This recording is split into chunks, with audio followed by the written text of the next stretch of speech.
Well, you know what time it is.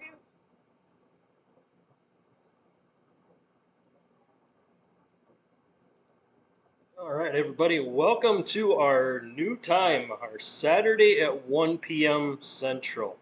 So, this will be the new time going forward. We're working with a lot of different things currently, but we will get into the project here shortly. Set some stuff up for you guys.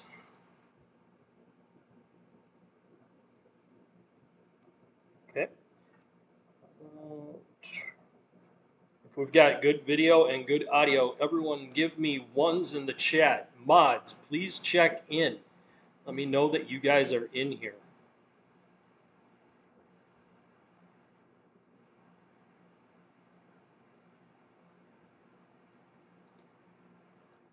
So, just going to drop a message for all the mods.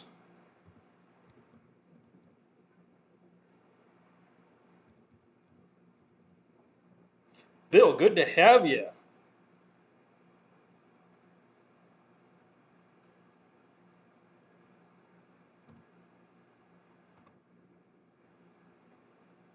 How is everything sounding, Bill? And how is everything looking? I spent a lot of time trying to perfect this setup, and hopefully you guys have a lot better stream via cell phone now, because I've done quite a few different things.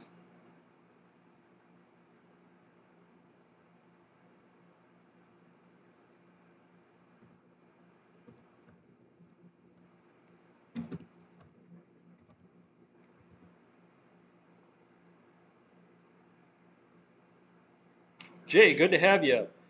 Jay, I got a question for you. I noticed the last couple of weeks you were popping in and out. Uh, is that due to video issues? Like I noticed you came in and then there was nothing from you the rest of the time. So I'm wondering if I was having video issues or not. I've done a lot of work this week to get this straightened out so that you guys have a much better experience.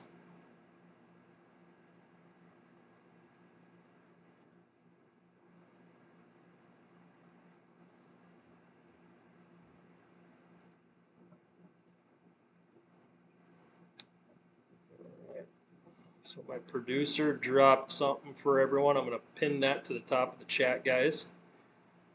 That way my producer doesn't have to keep typing that in the chat.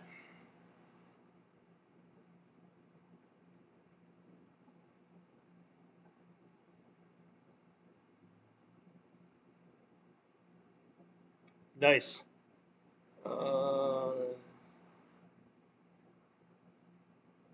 Then I focus back on what I'm doing. Yeah, yeah, because I'm streaming, I got to focus on the chat. So yeah, um, basically we're working on guys making sure we can do a really good quality stream, especially for cell phone use. I noticed the majority of my viewers are on cell phone. So as long as everything's good from this point on with the video, I'm going to go ahead and get into the announcements. So give me ones in the chat if the video is nice and crisp and clean, looks normal like other streams that you watch, and if the sound is good.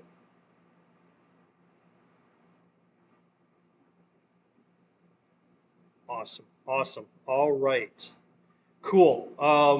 Yeah, my mods, guys. The more I can have you guys interacting, the better it's going to be for the future. We're going to try to really grow the channel here. So with all the updates we've done, with all of the progress that we've done, we're really going to focus on that. So let's go ahead and get into the announcements right away.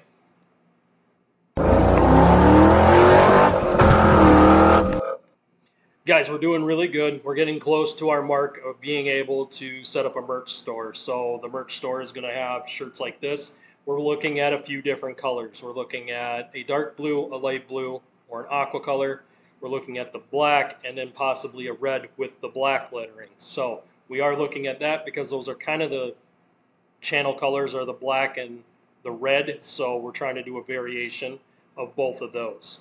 I don't want to do the red on the black here because it is a lot harder for them to do that with the red. They can do it, but it's a lot more ink. which could wind up costing me a lot more money in the long run as far as how many shirts we produce.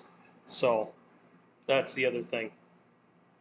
But we are looking at that. The channel has been growing, guys. Every week we keep going up in subscribers. We're doing really well there.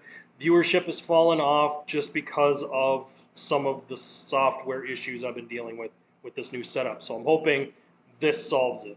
I really stuck a lot of time in it, at least in the last 2 days, to redo everything.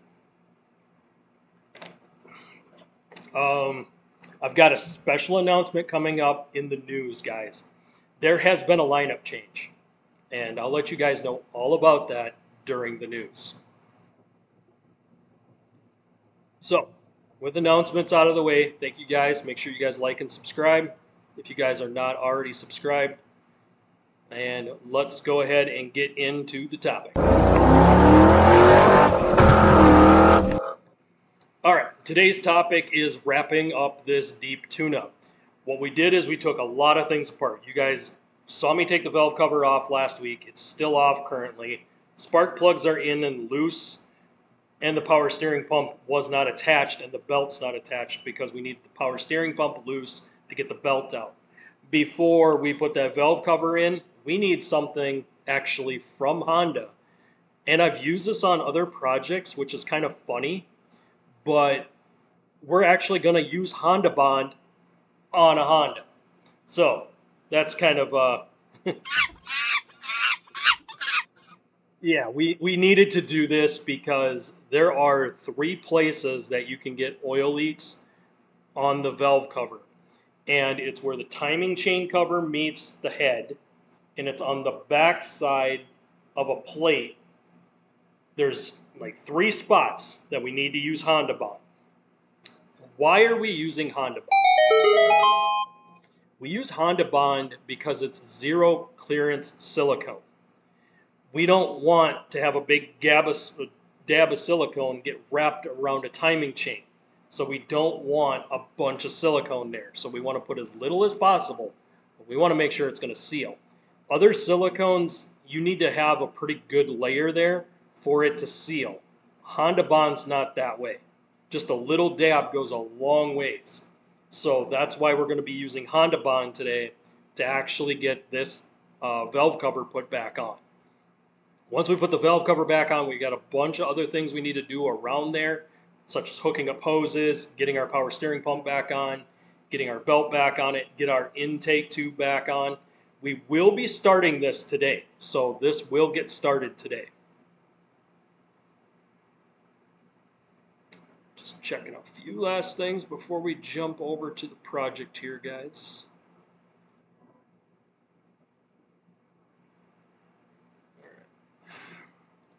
I'm going to leave chats up. That way I can peek back. So our first goal is going to be putting our Honda Bond on. Now, where we're going to put this, I'll show you guys with the camera here in just a second. You guys will see these spots that we're going to dab just a little bit. We could do this on the valve cover, or we could do this on the car. The reason I put the silicone on the car side and not on the valve cover, because you can bang and shift that cover around. Plus, it's too hard to put it onto the gasket without winding up smearing it. We don't want a lot on there. I mean, literally just a dab will go a long ways with this stuff. So let me show you those 3 locations.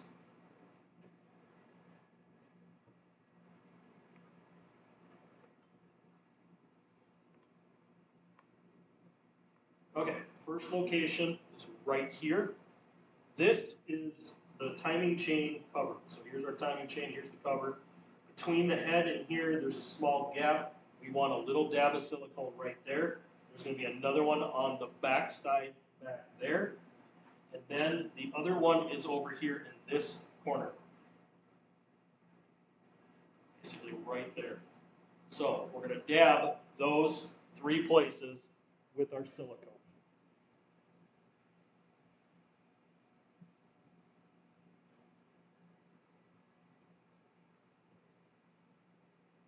Okay.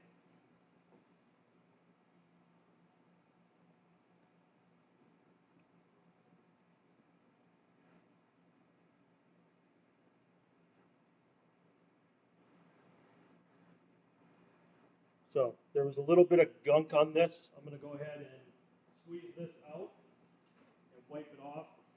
What happens is this stuff settles over time. So I'm going to just wipe it and get a good clean dab of it.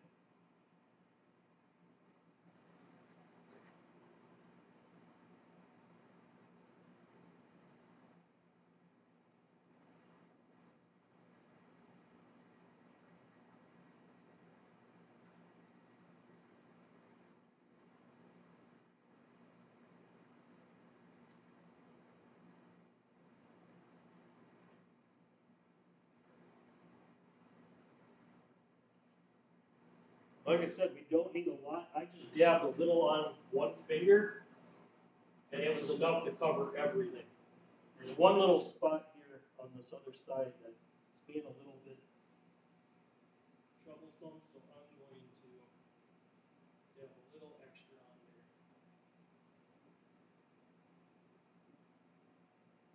there. Again, this stuff is zero clearance. So what is zero clearance? Let's cover this real quick.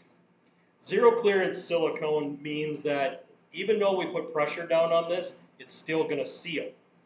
And with normal silicone, you do have to have that layer like I talked about.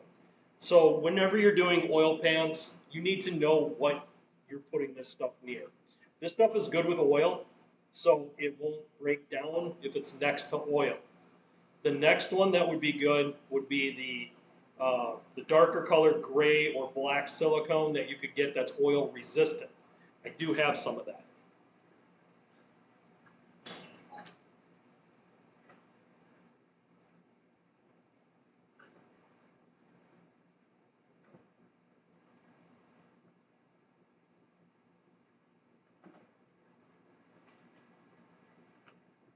All right, pause the show. All right, everybody, let's cover silicones real quick because this is an important topic. If you mess up and you use the wrong stuff, you're going to have oil leaks. You don't want oil leaks. So if you're doing anything that is oil or has oil near it, you're going to use this, which is ultra black and it's oil resistant. This is what you would use on oil pans, valve covers, and on timing chain covers. This will work, but when you're doing something that requires zero clearance, such as a rubber gasket, this may not be your best bet. That's why we use the Honda Bond. Honda Bond is the alternative that works with tight clearances. This won't work with tight clearances, but this does work to seal up around oil. Next, you're going to use high temp RTV sealer. People will use this stuff anytime that they're dealing with something that has a little bit higher temp, such as a head gasket or something like that. But that also gets into what I consider, a lot of people will use these on old school water pumps as well. So that's where they would use those. Anytime you're dealing with coolant, you're going to want the high temp because that's a little bit higher temp than what you might be dealing with if there's no fluids nearby. If you're doing header gaskets or you're doing a gasket in an exhaust, you're going to use this stuff. This is the Ultra Copper. This is maximum temperature. This stuff is good for over 700 degrees and it won't cook off. This is really important to have, and I'll show you guys when we get around to doing Crimson Vortex, because that has a gasket that needs to be replaced. We're going to have to use this stuff, and if we use either one of these, it's just going to burn them off. So these two we can't use on an exhaust gasket. We will wind up burning this off and burning the new exhaust gasket. This is what we need. So, and if you don't use anything, on some of the gaskets that they make nowadays, it just burns out after a few months. So you're better off using some of this and having it kind of bridge the gap so it can't burn through the gasket. I'll show you guys that when we get there. So now that we've got our RTV on, next we're going to grab our valve cover, grab our seals, and start plugging those in.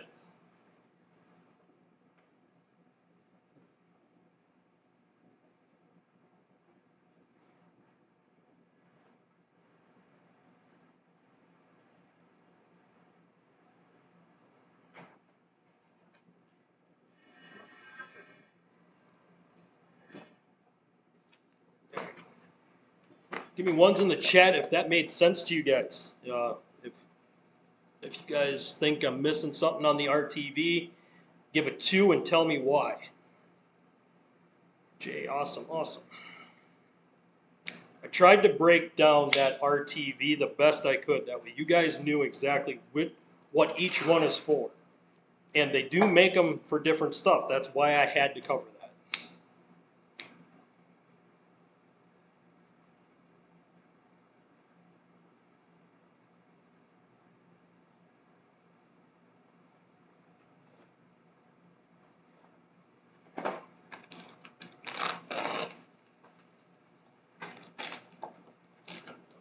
So here is our gasket set, guys. Here's what it's all good for. You guys can see the part number there in case you guys want to do this. This is on a Honda, and it's for the 2.4 liter. But most new valve covers are a similar setup. Here's the pro tip, guys, right here. These are what I told you guys last week or a couple weeks ago that you need to get. These are the rubber grommets that hold the valve cover down tight. If you don't replace these, your valve cover will leak oil.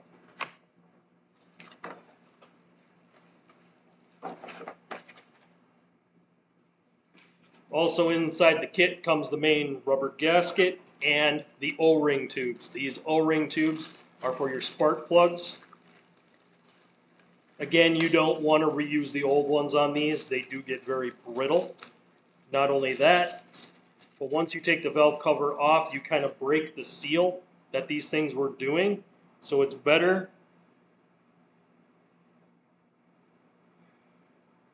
to put new ones in.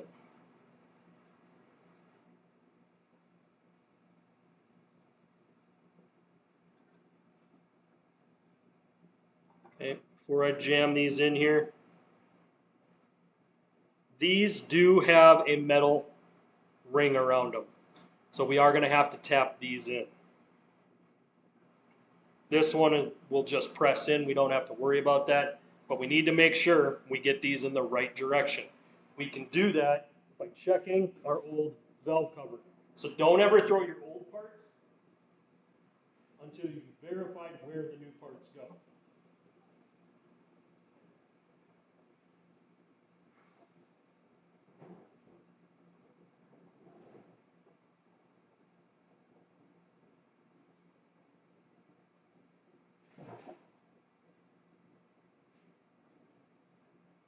Okay, so they do go, there's this side that's open, there's this side that's closed.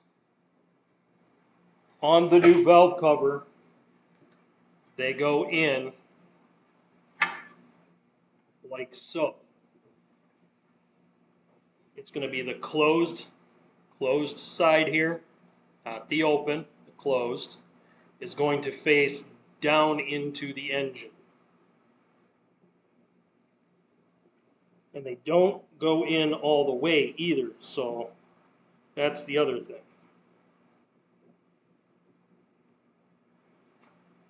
What we could do to make our job a little easier, we could put a little bit of lubrication on it. We could put a little oil on it if we wanted to press them in. Or we could use some WD. Oil is the best.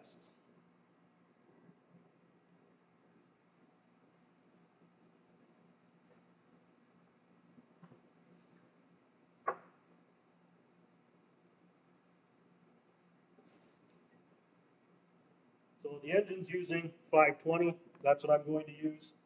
And I'm just going to dab my finger in the jug. Get a little on my finger.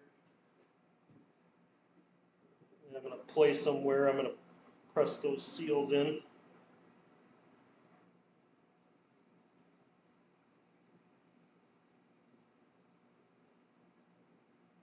So what I'm trying first, guys, is I'm trying to press the seals in by hand before I resolve myself to getting a hammer.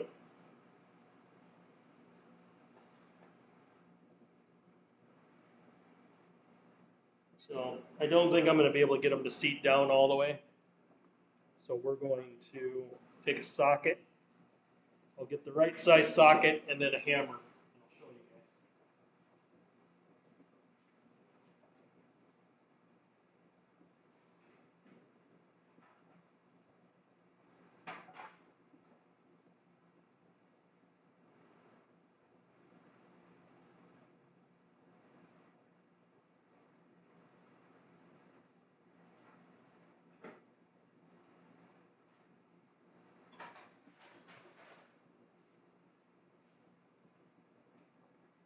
Okay, for these,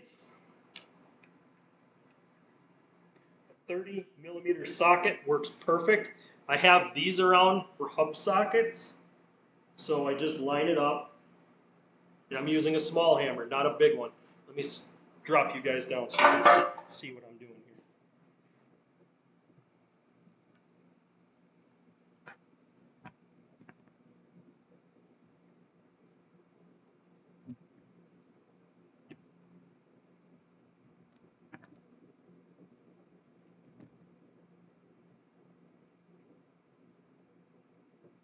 Okay. All right. So I have my socket here, and all I'm going to do is just tap this down.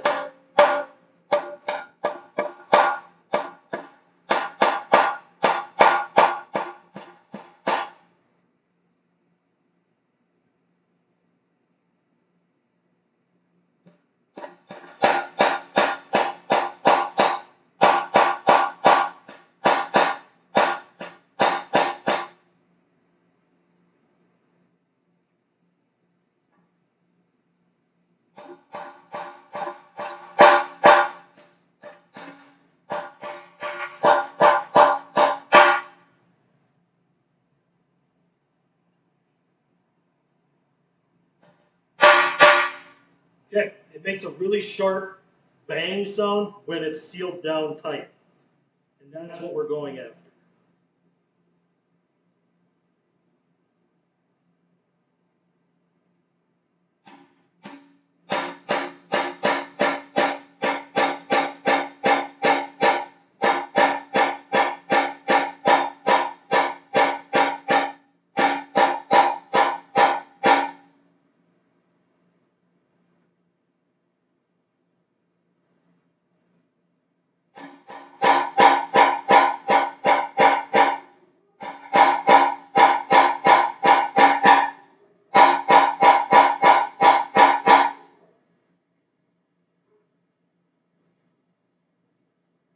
Taking my time to not tear the seal, because if I tear the seal, it basically ruins it and I got to start all over.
Okay, there's a stop point, guys, that we have to pay attention to when pounding these in.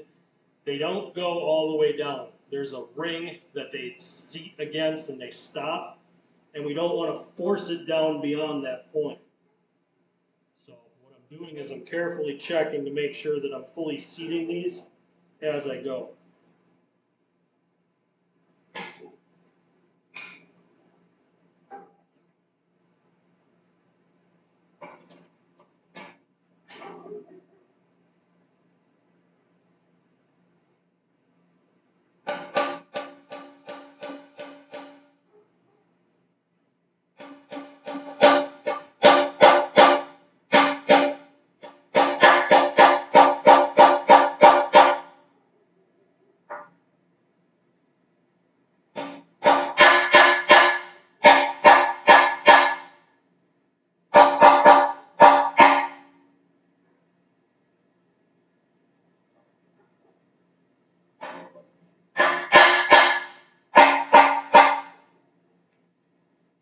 might be asking, why am I not grabbing a bigger hammer and just one strike and done?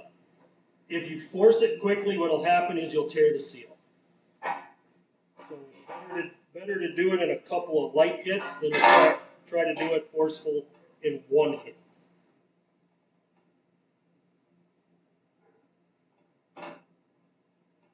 We also want to make sure that that seal is all the way down, or it's going to leak oil down into the spark plug area.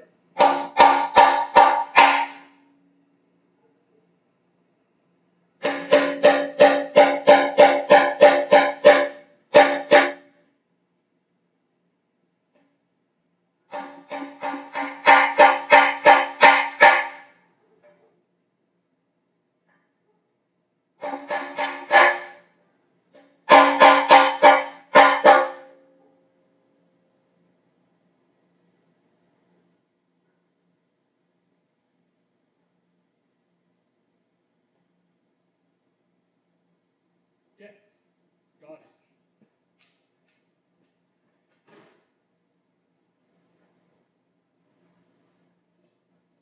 So I'm going to straighten out my camera for you guys.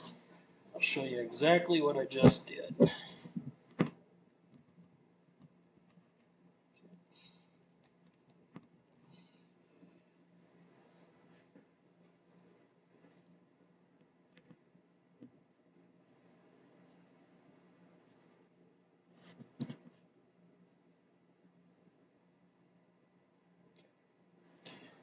Oh.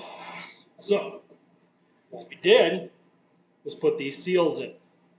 We used the socket big enough to go around the outer edge of this seal. There is a metal ring there. We can put the socket on it and we can tap those down. So because there's that metal ring on it, when you put the socket on the top, you don't want it to go past that metal ring. You want it to sit square on that metal ring, and the socket has to be small enough to fit below this metal piece here. This is the actual socket that holds it in. So it has to be smaller than this, but it has to fit on the rubber part of the metal that's inside that rubber. That's what we're tapping down in when we bottom that out. That all makes sense to you guys? Give me a 1. I know some of my guys in here are mechanics, and they're pretty knowledgeable about this stuff. So this is more for the guys who have not done that kind of repair before.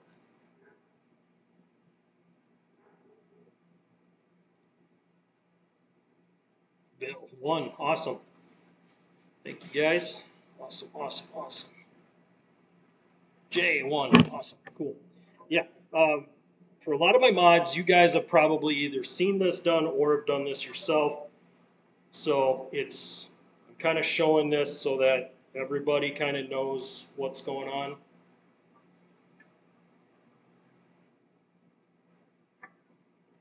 So what I'm doing now is I'm fitting the gasket, and I'll show you guys how I figured that out. Just a second.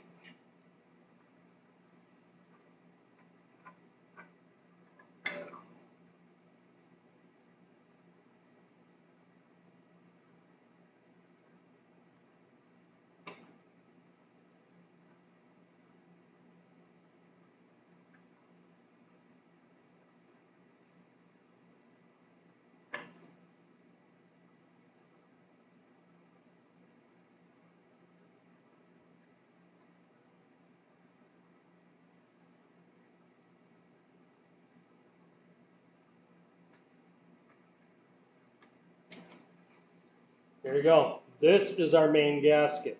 How I figured out where it needed to go is most of this is flat, except for back here. So I found this part of the gasket, and this is what I put in first, and then I worked my way around, getting it to press down into the corners. You want the corners to seat before you try tipping it upside down. If you do this wrong and you go like this, the gasket will fall out. We do not want the gasket falling out when we put the oil pan on. Now with these seals on, this pan is actually ready to go in. I do have some bolts tucked in the back. These were so that I didn't lose them. I've got my oil plug in already. I don't have the dipstick in because it's going to get in the way. We'll put that in once we have it bolted down.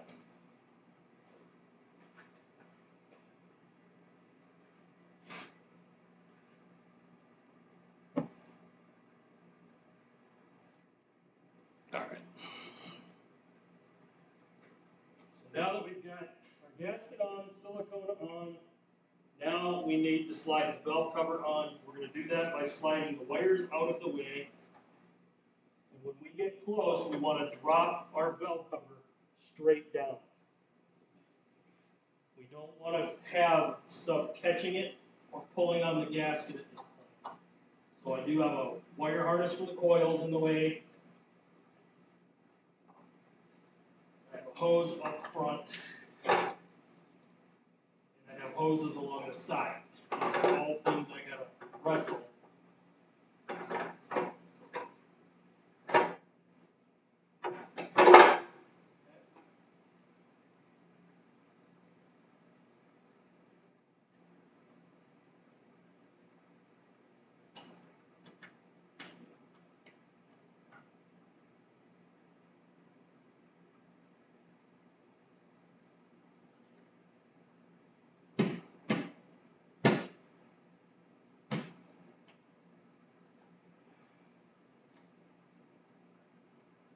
What I'm doing is I'm wrestling the valve cover down onto those tubes for the spark plug holders.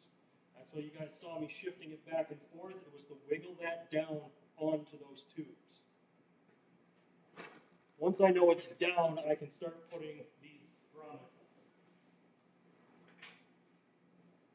on. Once the grommets are on, I can throw the bolts on this and start snugging them down. I don't want to torque it yet. There is a torque spec for valve covers, but this is the one time I can tell you that the torque spec is not always the best way to go.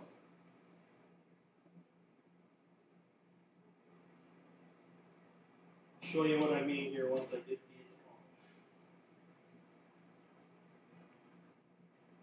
on.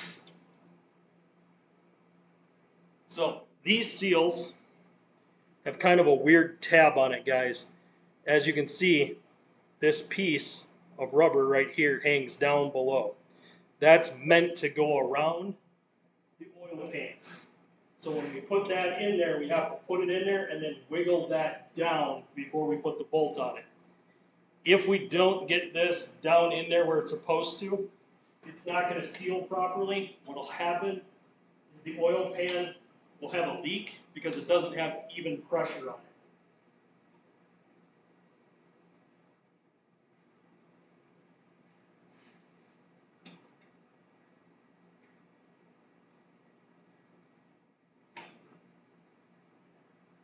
Okay, so I'm going to start getting bolts on.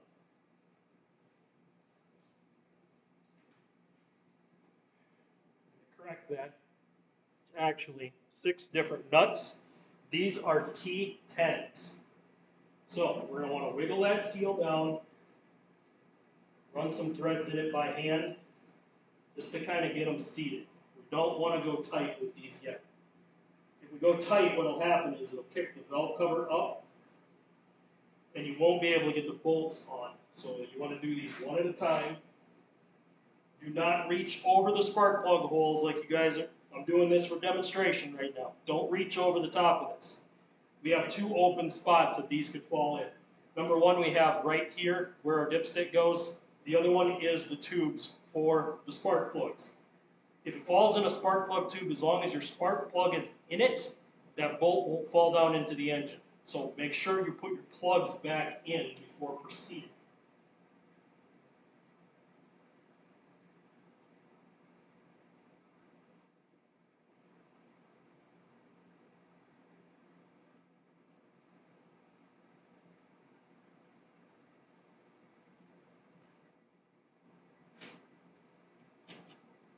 Hard part is the ones on the back side are very low clearance. You're not going to be able to see what's going on back there.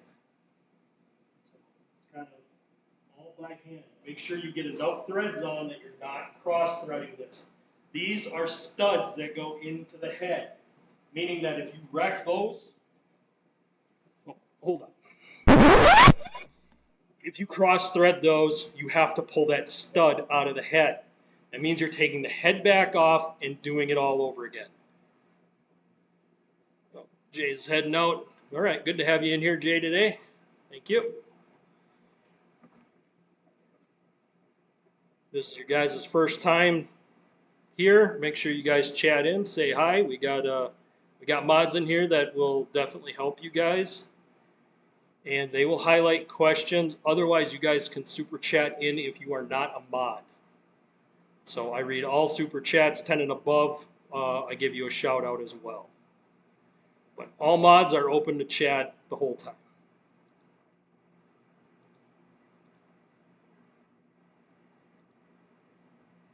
So, awesome. All right, so now we're ready to start torquing these down.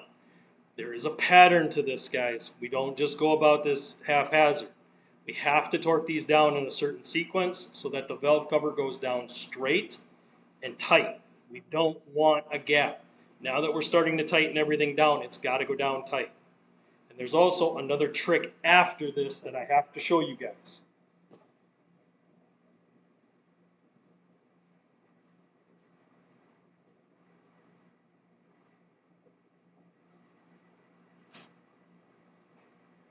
Okay, I'm going to start with a quarter drive ratchet because this will be more than enough.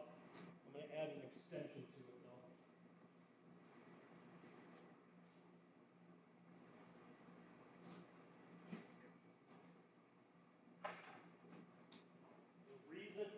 The reason I'm adding this extension is so that on the back side, I can reach the bolts without having to dig way down in there and hit my knuckles on the rest of the valve cover. So, start in the center. Start in the center. Just walk it down. You don't want to go crazy tight yet, but you're just going to walk it down until you start feeling it snug up. Then you're going to handle both of the back ones on the back here. So these will be the next ones we do.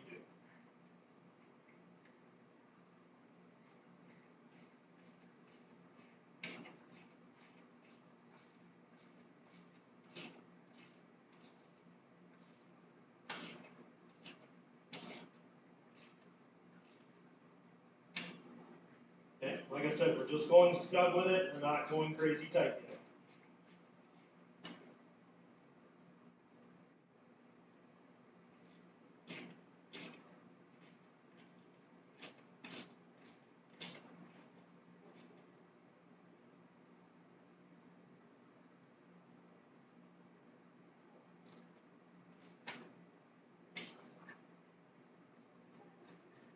I'm going to snug this one up because we already did the two on the back.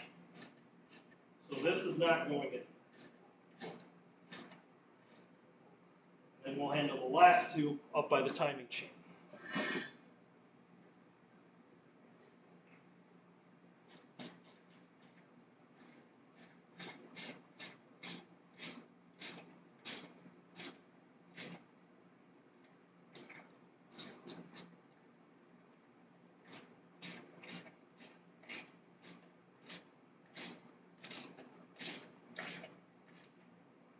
Okay, now these will go tight. Here's the pro tip for you guys. These bolts go tight, meaning that we are going to run them down until they stop. We're not going to want to overdo it because we don't want to snap that stud off. So we're just going to go down until the wrench bottoms out and stops turning. If we have to lean into it, we're not doing that. Because when you lean into it, that's when you're going to snap the studs. This is one way to tell if you're going to break a bolt or not. Oh, hold on. I need to cover this because this is really important, guys. Whenever you're tightening bolts down or you're trying to take them loose, the minute you have to lean into it to tighten it or loosen it, there's a good indication that you're going to break the bolt or the stud, meaning that that nut doesn't want to move. If the nut doesn't want to move, you're going to break bolts.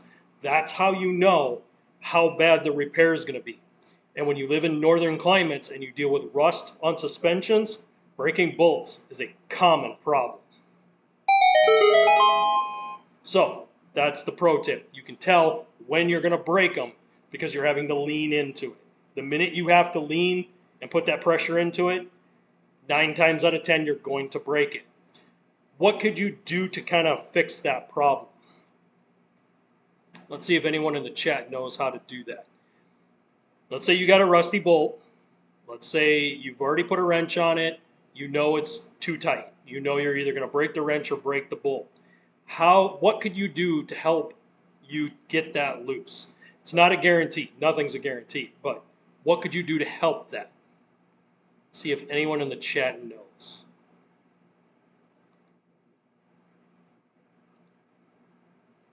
What could you do if you have a rusty nut or bolt? Bill, heat. Yes, correct. Add a little heat. But here's the trick with heat. If you have a nut, you want to heat up the nut. If it's a bolt stuck into the head or stuck into exhaust manifolds or something like that, and that bolt goes into the head, what you want to do is heat the casting. You want to heat around that bolt. Don't heat up the bolt, because what happens is you'll expand the bolt. That bolt will seize in there and you'll break the bolt when you put a wrench on it. So if it's a bolt, you want to heat around the bolt. If it's a nut, you want to heat just the nut. Meaning that sometimes you need to use a little finesse with the heat and kind of work around it a little bit. You don't want to just pour the heat on and over soak everything in heat. That isn't going to help you. You only want to get the pieces to expand. The whole goal is, let's say here's your bolt, here's your nut, okay? What you want to do is heat up this nut so that it expands and allows the threads to come out. Now, if this is a block and the bolt is going in, you want to heat up this to expand to allow you to get that out. Give me ones if that all makes sense to you guys. Give me ones if I did a really good job explaining that.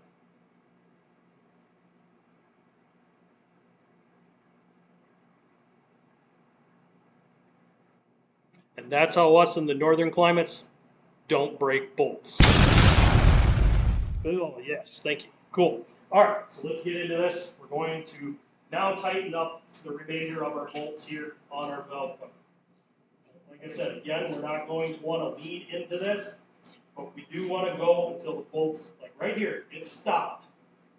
If I wanted to, I could push this and break the stud or the bolt. I don't want to do that. So I'm going to go right until it's snug tight, move on to the next one.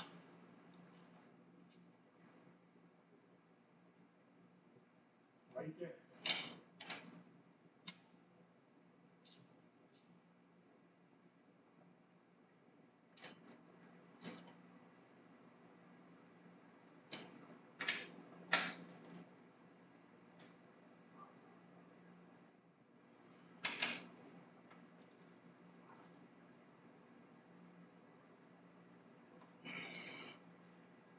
All right.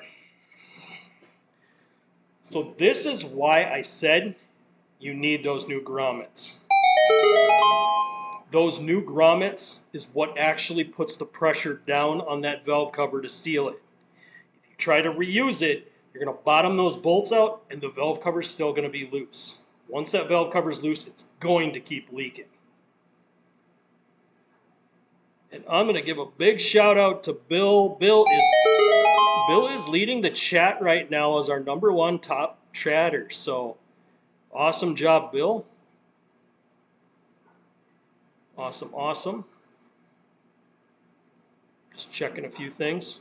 If you guys are new here, make sure that you guys hit the like button, hit the subscribe button.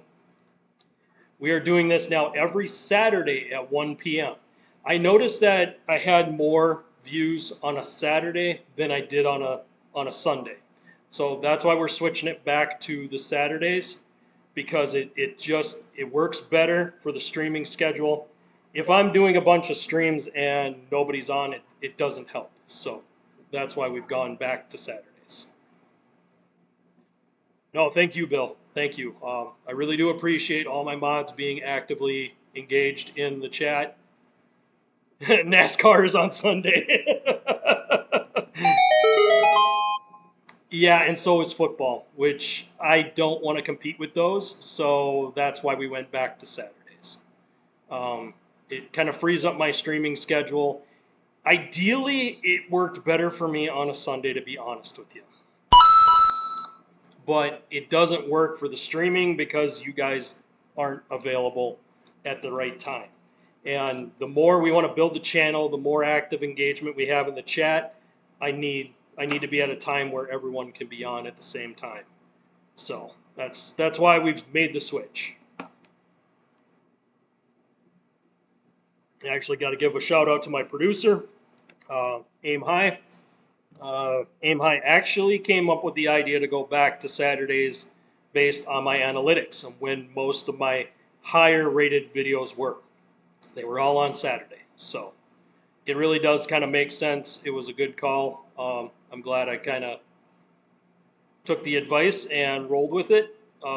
Ultimately, it was up to me to decide what we did there, but I really do think that after seeing the analytics, I had to agree with that logic. It just made perfect sense. So now that we've got this done, now we can work on a few other things. We can get some of these hoses plugged in. We've got a big breather hose, which is for our PCV valve system, so we need to hook that one up. We have some side ones here that get attached. I'm going to take some of these off. And I'll bring you guys in and show you guys all of these in just a second.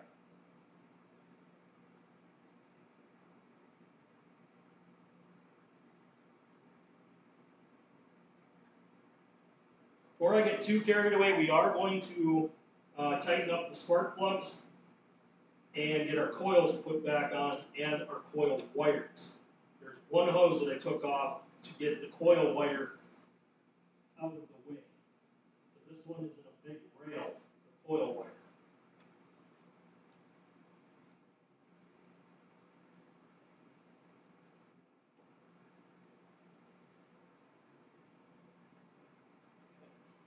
I've got two 10 millimeters here on the side. I'll show you guys those in just a second once I get this tightened up.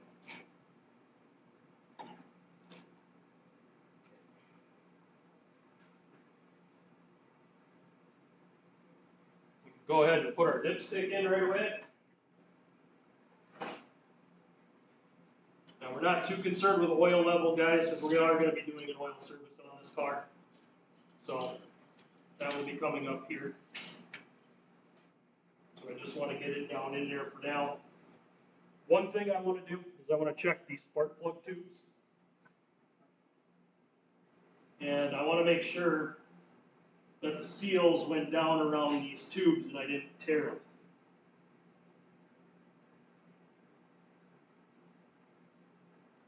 They look good. So, awesome.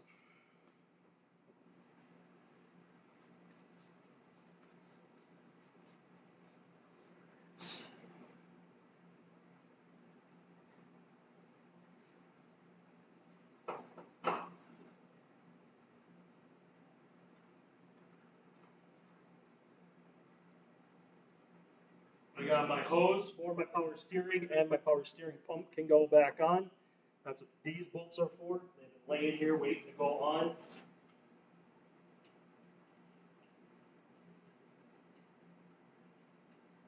Again, these are getting threaded into aluminum, so take your time, don't rush. Thread them in as far as you can by hand before you put a wrench on.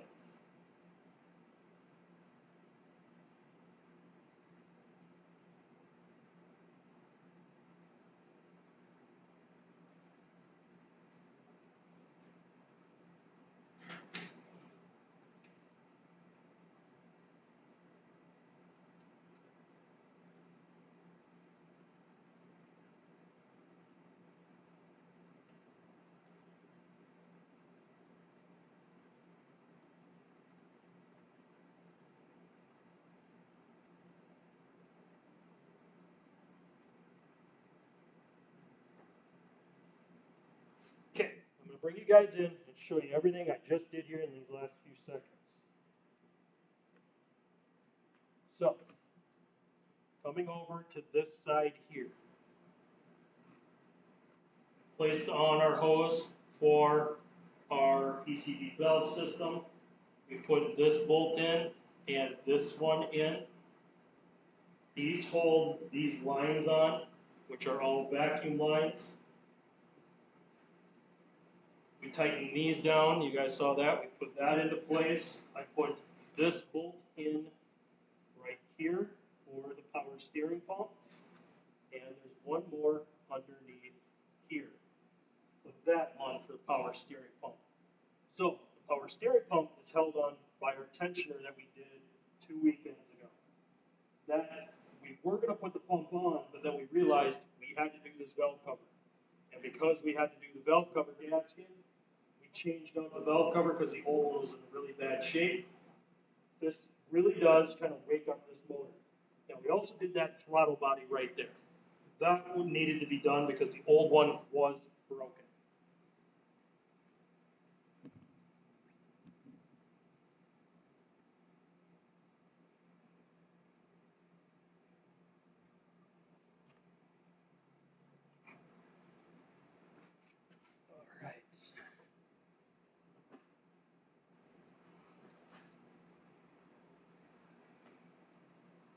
Alright, so what I could do is I'm going to go ahead and tighten up this power steering pump.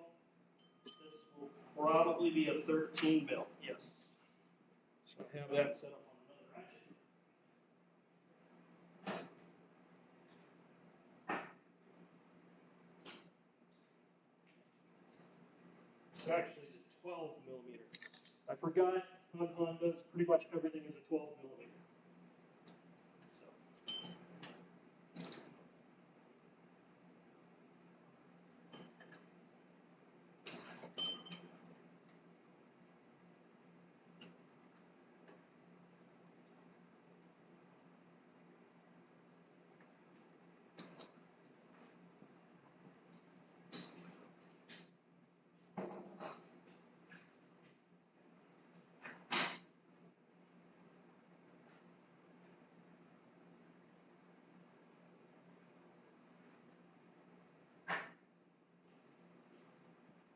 I'm grabbing a wrench because it works better underneath.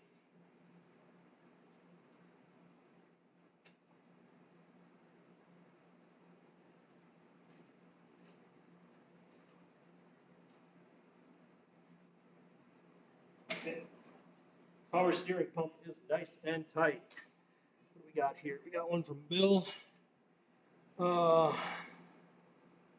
Your audio is going in and out. Okay, good. Thank you for giving me that heads up. Is it better now that I'm closer? Is it better now that I'm closer?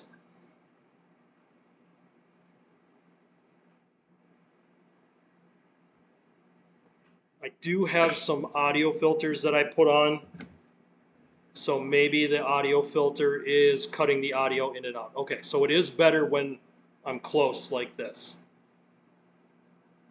Okay, so what I'm going to have to do is really focus on not talking to you guys when I head over to the toolbox, because it will cut the audio. And the noise filter I have will also get rid of any background noise, so there won't be any noise at all. And I got to see if maybe there's something I can do to kind of fix that. Right now I am running my air conditioner in here, because otherwise I'd be sweating like a stuck pig at this point, because it's hot outside. Where I live, it's probably about 80 some degrees. It's not Arizona hot, but it's humidity hot. So cool. All right. Had it cut out at all during that time that I talked to you?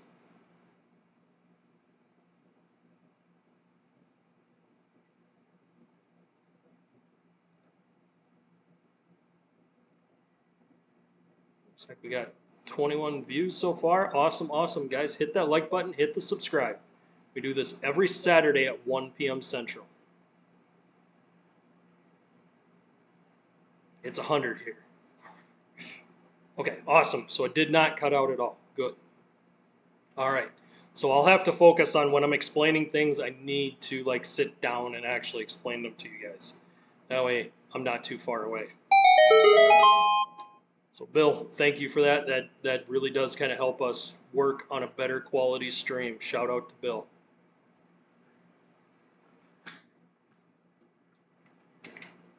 So now that our pump is tight, what we're going to focus on next is tying up any other loose ends that we have before we drop the coils in.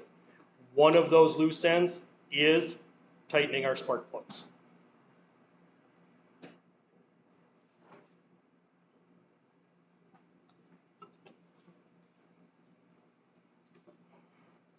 All right.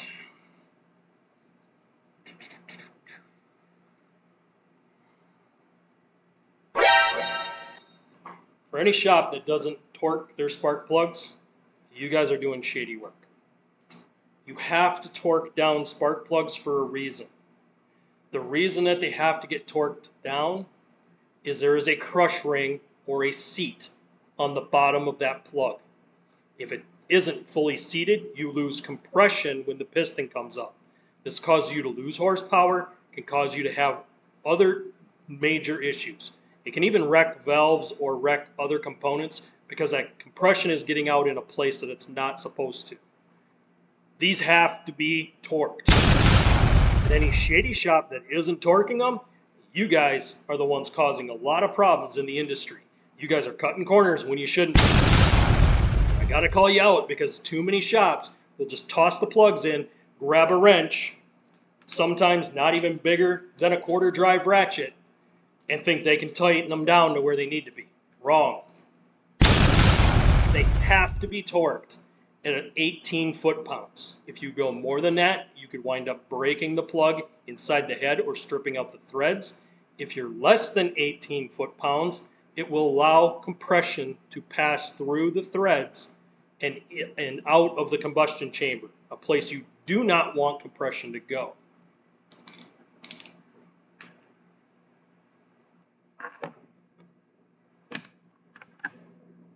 Give me a wrench emoji for that one. Give me a wrench emoji for that one, guys. Tighten these down, and then we're ready to move on.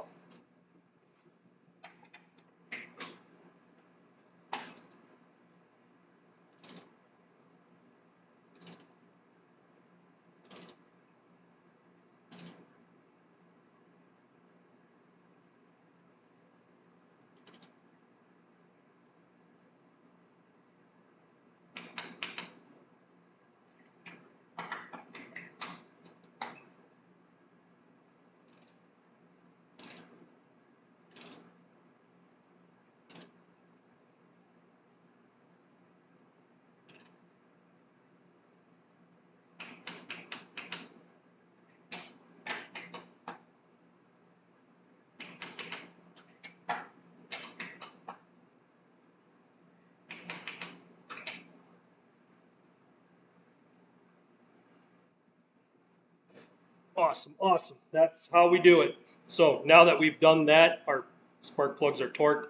I can take this socket off. I don't need it on to my torque wrench anymore. And pro tip for you guys, always back your torque wrenches down to where you bought the torque wrench. So if it's bottomed out at the bottom number, that's where you want to return it to because that's neutral for your torque wrench. Yes, Bill, awesome, awesome tip right there. Guys, Bill in the chat just dropped you guys some fire stuff right here. So what he's saying is not all of them have a compression ring. Not all of them will have that ring. Some of them, they just have a taper bottom. That taper bottom still has to seat to the head because it's that pressure that seals the combustion chamber. But yes, you will have two styles, two different styles, guys. Style number one will have the crush ring. Style number two has a tapered bottom, meaning it flares out away from the spark plug as you get closer to the base of that plug. So, pro tip for you guys there, Bill just dropped some solid fire content there. So yes, when you're done, always back your torque wrench down to where you bought it from. When I bought this one, it was at my bottom mark 30, which is 30 inch-pounds on this torque wrench, and it was set on 0. This is neutral for this torque wrench. We have a tool to test whether or not these are accurate, and I can put that tool on there and actually check this. And I do have adapters so I can go up to a 1/2 inch or even a 1/4 inch if I had a 1/4 inch torque wrench, which I don't because I don't have anything that requires that. There's been maybe 3 times in the last maybe 4 or 5 years where I've needed it. To be honest with you, most of the time I don't need an inch torque wrench. So there are a few times I need it, but there's very rare that I need that 1/4 drive one that goes down to like 3 or 7 foot or inch pounds. That is, usually you'll find those on throttle bodies, guys. So usually on throttle bodies, you'll find bolts that require that little of torque. And they have to be torqued because it does make a difference if it leaks. If it leaks, guys, you can actually have problems within the gasket and problems with the engine running right. So if you don't torque those bolts that are very fussy on that, your repair will be So tools, really important for this. Torque wrenches, super important for this. Protect your torque wrenches. You need them on pretty much every job you have. I'm going to put a few of these tools back, and then we're going to dig into the next part, which we're going to go ahead and put our coils down into place. We need to do this next because now that the plugs are tight, now we can move on.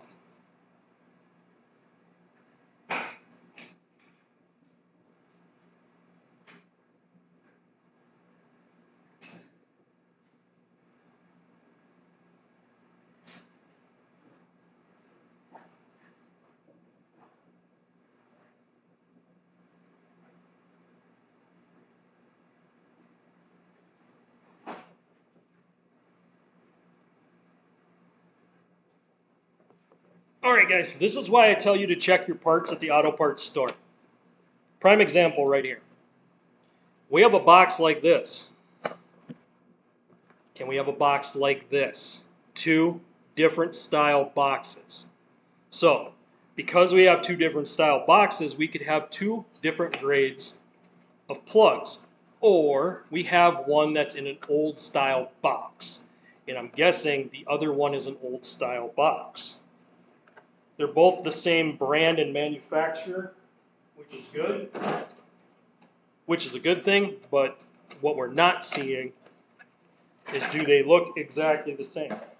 So this one has gray plastic, black silicone in here, which this doesn't matter as much. This has to be sealed because this is where the electrical components are. It'll bring in 12 volts, it ramps it up inside the coil, which then produces high voltage down to the plug. This is how you ignite that fuel in the cylinder. The plug only carries, the spark plug only carries the spark that's put out by this coil. Why do we need to change our coils at 100,000 miles? Guys, because they wear out. They don't carry the load forever. And they can only produce so much voltage over time to where you do have to replace these. These are typically 100,000 miles. Usually at about 100,000, you're changing these coils out, you're putting new ones in. So a lot of the stuff we did for this repair, these guys won't have to touch this car for a very, very long time. 25 of you guys in here. Awesome, awesome. Guys, thank you for tuning in on this Saturday. Make sure you guys hit that like button, hit the subscribe, and join the chat. My mods are here. They'll chat up with you guys. Right now, our top fan is Bill. Actually, I'm going to give Bill a special sound effect because he's doing awesome today, and this is really helping the chat. Shout out to Bill. Alright, so now we want to slide these coils down in there.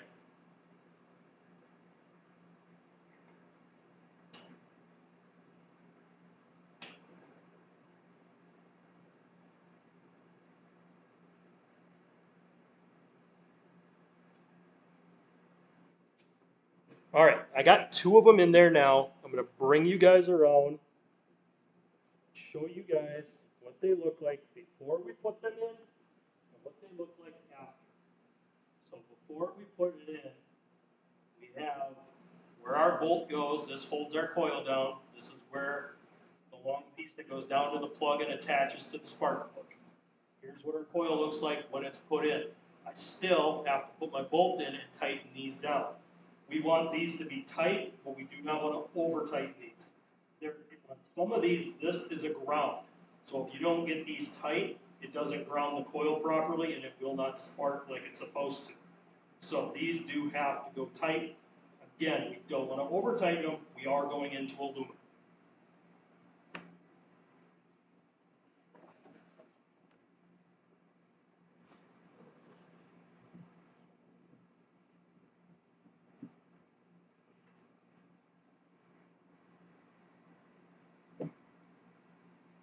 All right.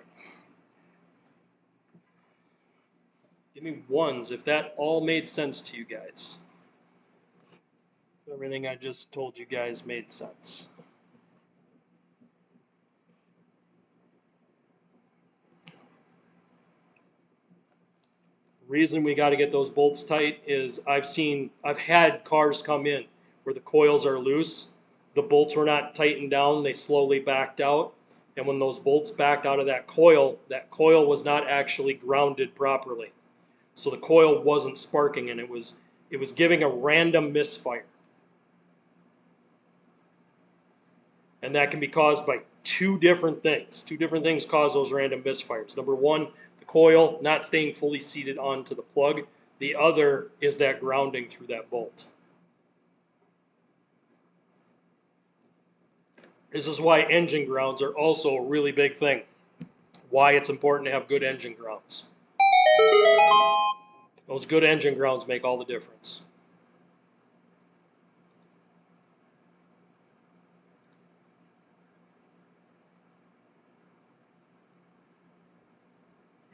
Awesome. All right.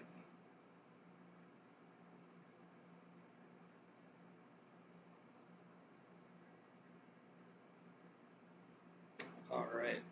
Let's go ahead and move into getting our last 2 coils put on, and then we're going to get that wire connected. And the wire is basically, there's a long piece of plastic with all the plugs in it. There's going to be 4 of them. This is a 4-cylinder. There's 4 coils, and we're going to have each wire will go to each coil.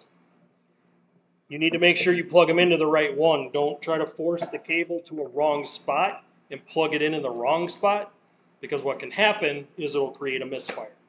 Now, most of the time on these 4 cylinders, they're pretty good to make sure the wire is only long enough to reach the coil that it's supposed to reach.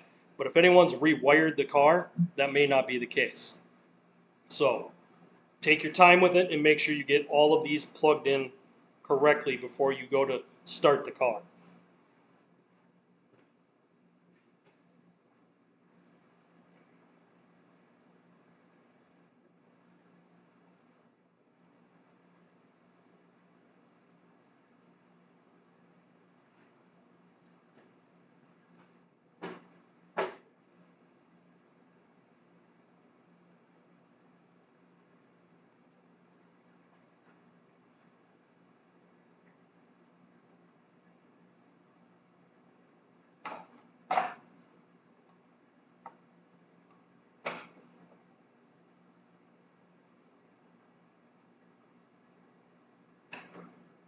Okay.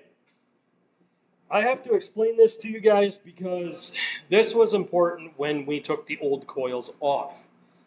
There was this cover. This cover underneath it had not only a stud style, but also had bolts for the coils. The reason that it had it this way was coils 2 and 4 were held in by this stud. Coils 1 and 3 were held in with a normal bolt, like that. So coils 1 and 3 will get the bolt, coils 2 and 4 will get the stud.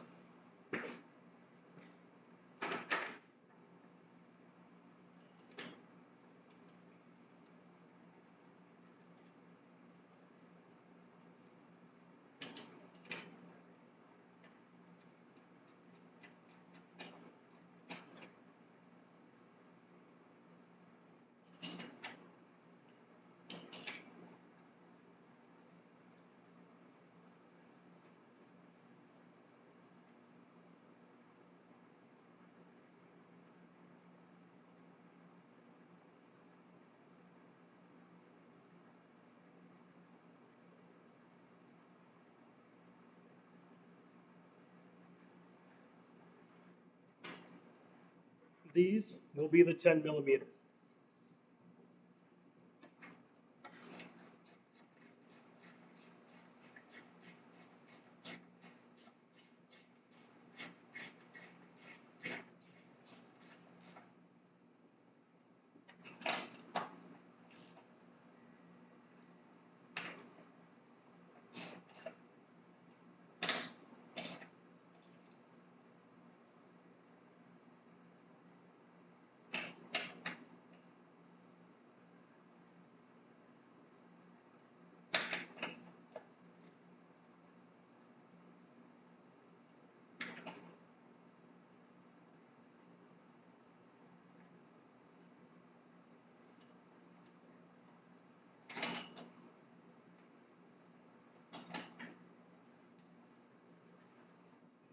Okay, I just laid that wire in there right now.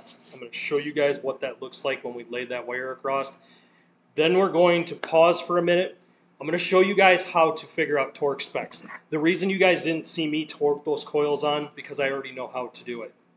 I've become very familiar with how much pressure I can put down by my hand. That usually I can get within a few foot-pounds of where I need to be. On coils, you don't have to go crazy tight with it, because you don't want to break something, but you also want to make sure they're tight enough not to come back loose again.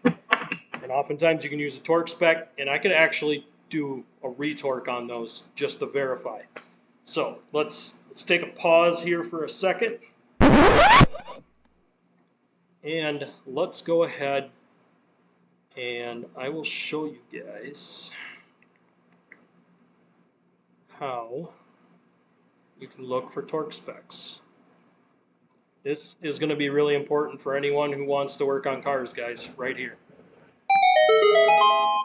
This is what you're going to want to do. So I'm going to first pull up this page because, yeah, it's going to have news on it. Guys, we're going to cover that here as soon as we're done with this repair. I'm going to open up a new screen. Awesome. And we've got a... You stupid!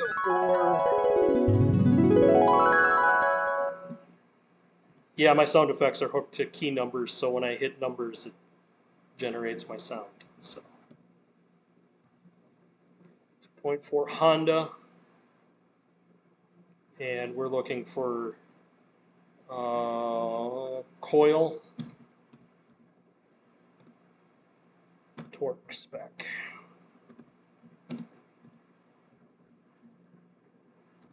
That's how you can find any torque specs, guys.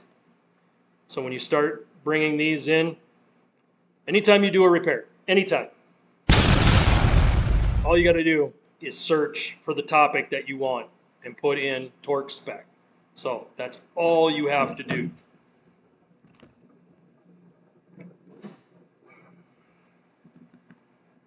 Setup is fighting me here a little bit, guys. Give me just a second. There. All right. So anytime you're looking for a torque spec, you can always find these online. Just do a Google search based on the engine and what you're looking for the torque. So here they'll give you a torque spec for the cylinder head. You can go into here. Oftentimes they'll give you additional torque specs. So this one has images for coils on torque specs. we can look in here.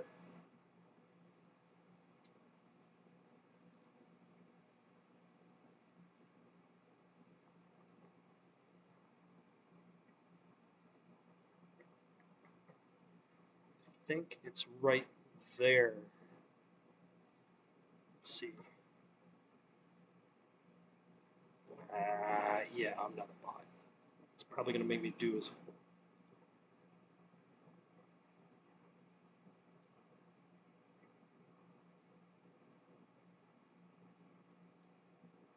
yeah, I'm not doing that. It's a whole bunch of BS. So we'll just back out of there. Apparently go to back out a few times. Alright, whatever. You're being a problem. Go away. And you'll get that. Sometimes with web pages, guys, you'll have to fight to get the information that you want. I know it's a hassle, but sometimes you just got to go through a few pages before you get what you're looking for.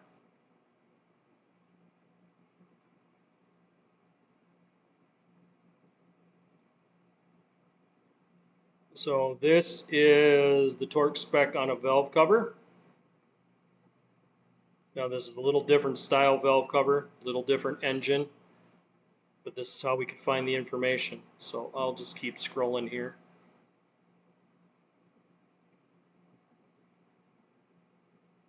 There's always a torque spec for these guys.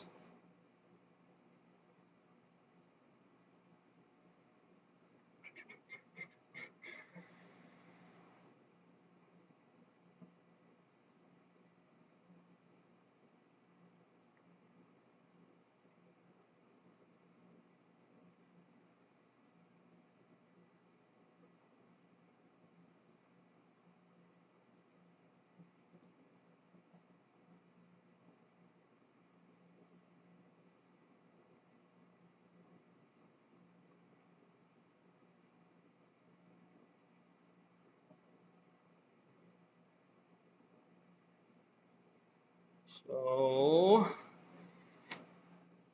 this one's fighting us a little bit. It's not giving us clear torque specs. It's giving us a bunch of random stuff. We can keep looking. I'm sure we will find torque for the coils. Spark plugs. This one's saying 16. I usually go to 18 because it does better on the crush washer for sealing.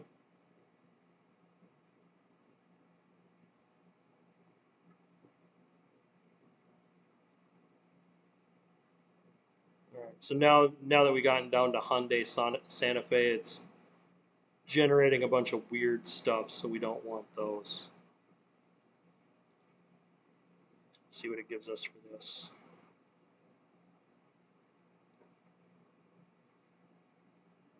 So this is giving us the newtons and then the foot-pounds.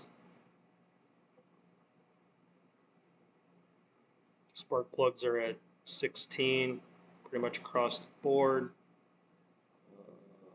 And it's not giving us coils, guys. So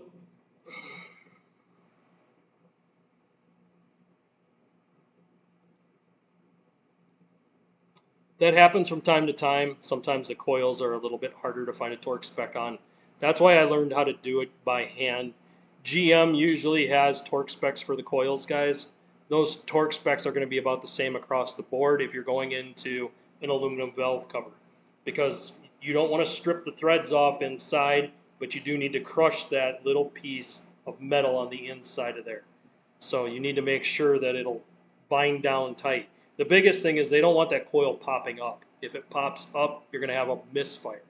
And you could even have a random misfire because it won't pop all the way out. It'll be just far enough that the spark could arc across, and it'll still work, but it won't run properly. All right. Showing 27 of you guys have checked in. Awesome, awesome. So give me ones in the chat if you guys have used the Google searches or whatever web browser you're using to look for torque specs. Give me a 1 if you guys have done that before.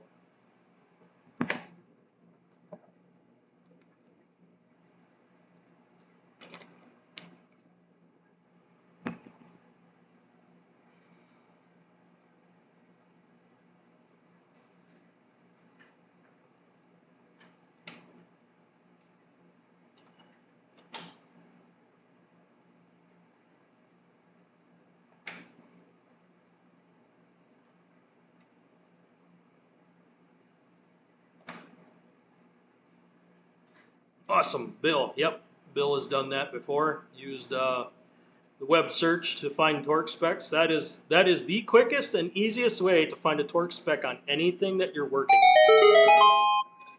That speeds up the time of repair because you're able to figure out what it needs to be done and how to do it properly before you have to go searching manuals. The old school searching manuals is kind of an old way of doing things, so we don't really do that anymore. That's kind of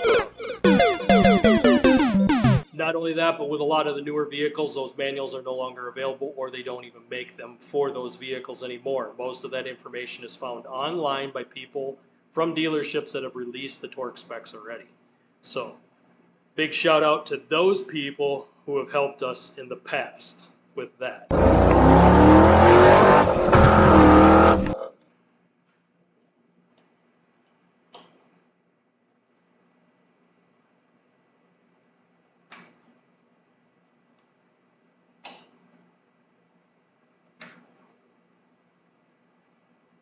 So what I just did is I plugged all my coils in so that everything was in. I laid my main harness down. The reason I'm laying that harness down is I got bolts that I have to put in to mount those down. There's also the main bolt that holds in the hose for the power steering pump.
Okay, again, 10 millimeter.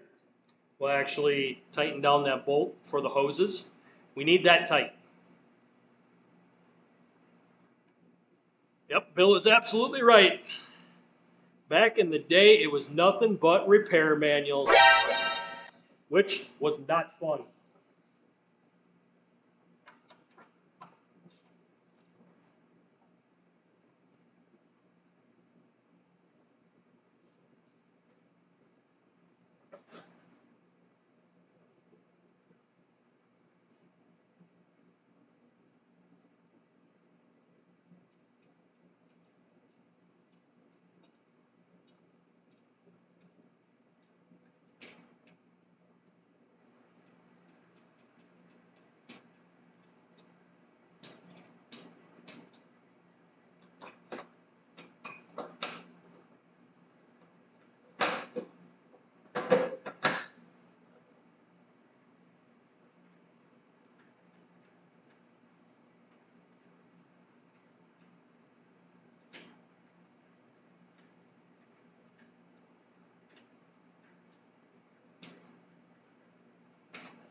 What I just did there is I slid one of the covers on.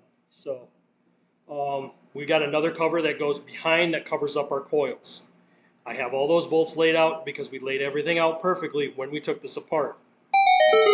Guys, that's the pro tip. When you're going to take stuff apart, make sure you organize it so that you can find it and put it back together. The worst part about a project when it gets out of control is when bolts get spread everywhere and you don't keep the bolts with the parts that it's going to go back in. People who organize their bolts and put them in places where they can quickly find them and put the stuff back together, they're the ones who have really organized projects, and those projects usually get back on the road in a very short period of time. And that's something really important to know, guys, because that does make a difference. to whether or not a repair is going to be successful. The worst thing is having to go buy bolts just to finish a project because you were careless with the bolts that you had. Most of the time you don't need to replace bolts or fasteners unless the threads are damaged or if the bolts break. Then you don't have a choice. You're going to be buying new ones at that point anyway. There is something that I do want to cover, so hold up. If you have torque to yield bolts, meaning that you can only torque them one time, those are commonly found on head gaskets. Head bolts are usually a yield to torque one time. Once you've used them and torqued them, you're not supposed to reuse head bolts. You're supposed to buy brand new ones. The reason for that is if you reuse them, oftentimes you can either over torque or under torque and the bolts could break. They're designed to break on purpose. The reason they're designed to break on purpose so that it won't do damage to the rest of the engine. So when a good example of that is a supercharger. A lot of supercharger bolts are yield to torque, meaning you use them one time and you don't reuse them. Because what happens is those are designed to break if there's an over pressurization within the engine, meaning that's supposed to come off. You'll see it on top fuel funny cars. When you watch the top fuel cars, they're going to have big straps that come down the side of the blower. The reason for that is those straps are there to keep the blower from going up. But what most people don't realize is the torque to yield bolts. They use those bolts one time.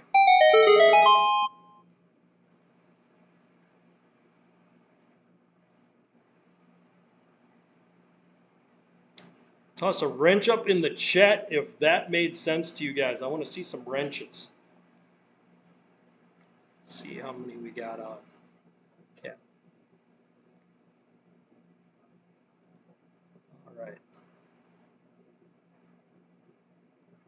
Can't do wrench emojis on here as easily. I can get to them, but I don't have them readily available. Let's see if I can find it quick.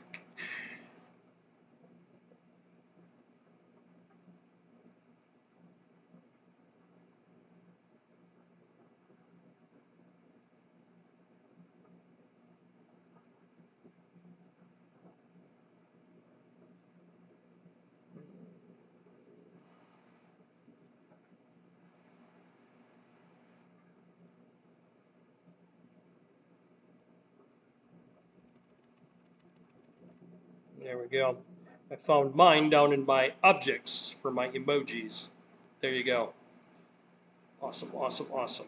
Now I got to get this to shrink down. I don't want to see that the whole time.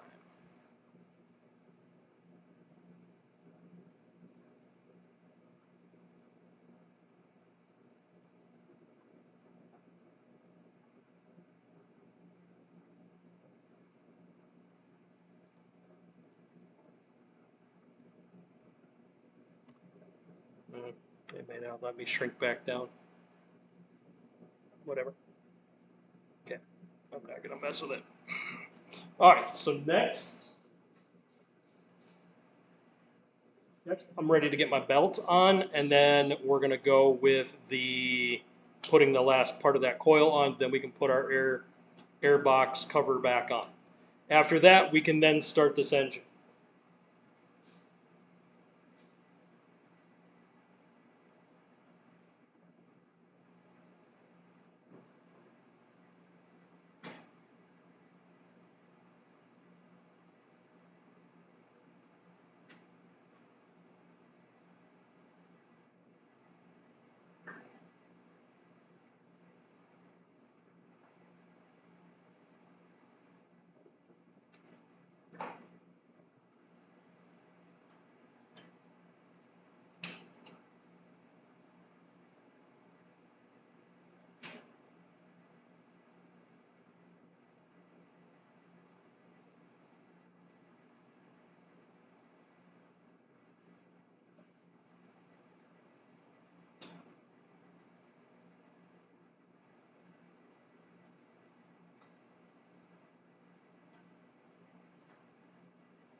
got the routing done on the belt, guys.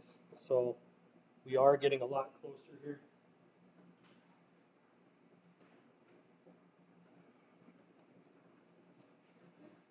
Like to get the emoji part of that chat off of there. I did that emoji earlier ago, and I'm kind of regretting it. So I will not be throwing wrenches up very often, guys.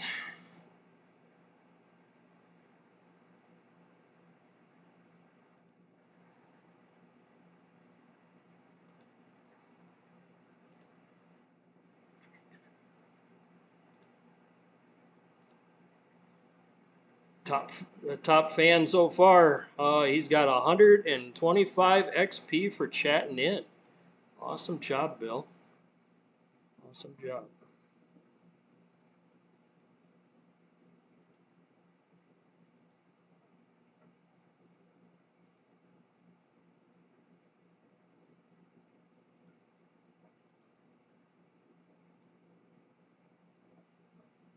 There we go. I got it down. Just refresh the chat. That's all I did. Awesome. Yeah. Awesome job, Bill. Running the leaderboard. Nobody's challenging you on chats, so awesome. This is you guys' first time checking out a live stream here. Make sure you guys hit that like button, hit the subscribe, and ring that notification bell. We do this every Saturday at 1 p.m. Central. We've switched and we're no longer doing Sundays. It's going to be Saturdays at 1 p.m., guys. All right, so now that I got close, I'm going to grab my tool for doing my belts. I have to move that tensioner in order to get it looped around and hooked onto everything. Once that's on there, I should be good to go.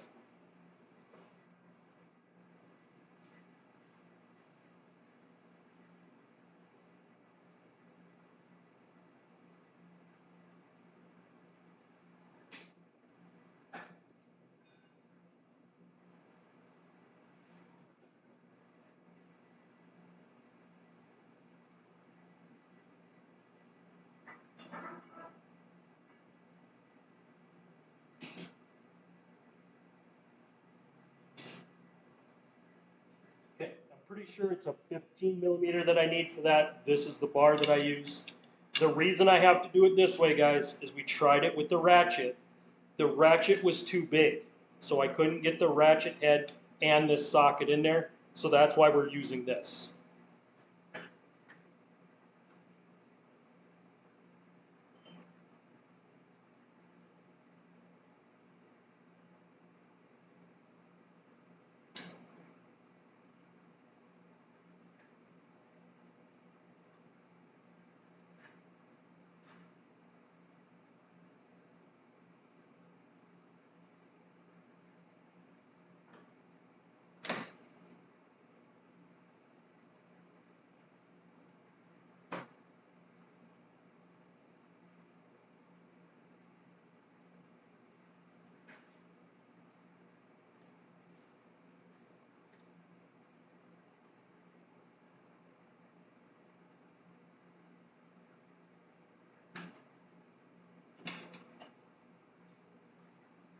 So, just like that, with the right tools, we can do this.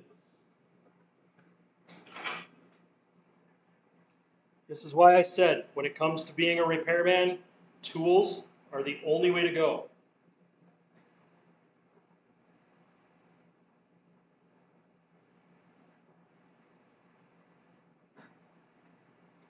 So, another important tool to have is a flashlight. Guys, if I would have started this vehicle the way it is right now, I would have shredded the belt. The reason we double check the belt before we try to turn an engine over is so that we don't wrap that belt around another crucial component, such as a water pump, power steering pump, or damaged new alternators. The belt needs to be down in the groove on every single pulley. If we miss just one pulley, we can damage a lot of stuff. So slow down, take your time, and you'll have a good repair.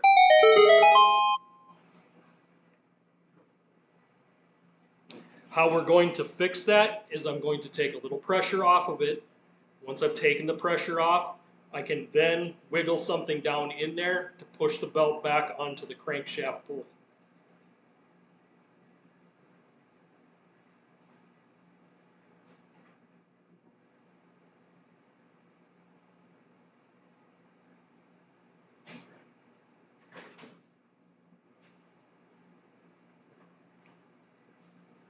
Try using a long extension.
I'm going to try a couple of different tools here, guys.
All right, let me clean up this mess and I'll explain to you guys what I just did.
All right, so the extension did not work. I could not get in there to push the belt back onto the car. I tried reaching my hand down around there, but there's not enough room underneath to reach your hand all the way in there. And I'm not going to jack this car up. So how we did that, so if you guys are working on a small car, here's a little trick for you. Once you've used this tool to pull that tensioner back as far as you possibly can, you want it all the way maxed, you want it fully open. This gives you the most amount of room to push and pull on that belt. If you don't have it all the way, it's probably not going to go on, especially if it's a new belt. Next, we took our flat screwdriver, went through the wheel well, and pushed on our belt to get it hooked around the bottom of the crank pulley. The crank pulley was where my belt was not attached. Had I started it there, I would have shredded the belt, possibly damaged one of the other components, such as a water pump, or that brand new alternator we put in, or the power steering pump. All of these add more problems and more repair costs if we don't do it right the first time. So remember, slow down, take your time, because if you're rushing through the project to hurry up and get it out the door, you're going to miss something like that and you're going to do a lot more damage. And then when they come back and say, well, I thought you did that right. You stupid. Nope, because you weren't moving slow enough to catch it.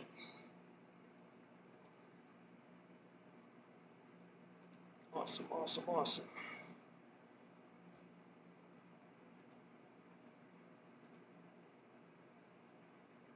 Make sure I get all the chats in after I reset it. Boom. Awesome. Okay. Cool. All right. So what we've got done is our belt's on. All of this is done. The only thing that's left is to put our cover on. With our cover over the coils, only thing that's left is the air box. Then we can put our battery in and start this thing up.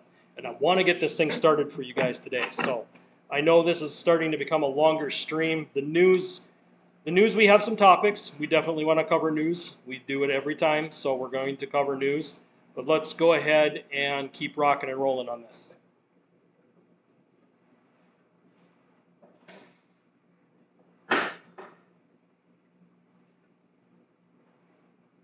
So there's a clamp here. I'm going to put this clamp on for the breather tube.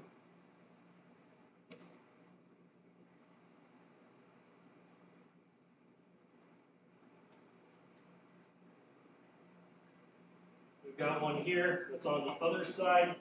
This is a vent hose for the fuel tank. This is for your gasoline vapor. So this one we want to make sure we get it on there tight.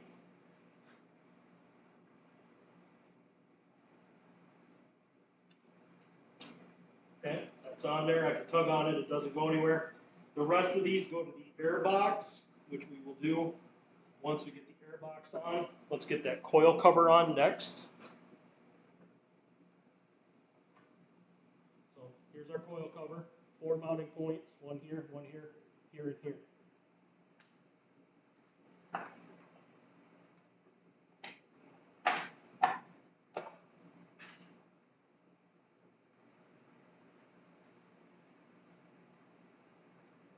So again, we have studs and we have nuts.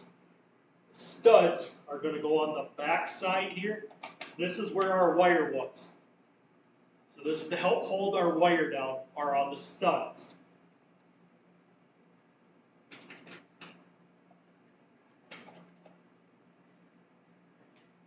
And this little boy, remember those ones that had the longer studs on the coils? Right here. That's what we're putting in there. Right there. So this is just holding covers down, guys.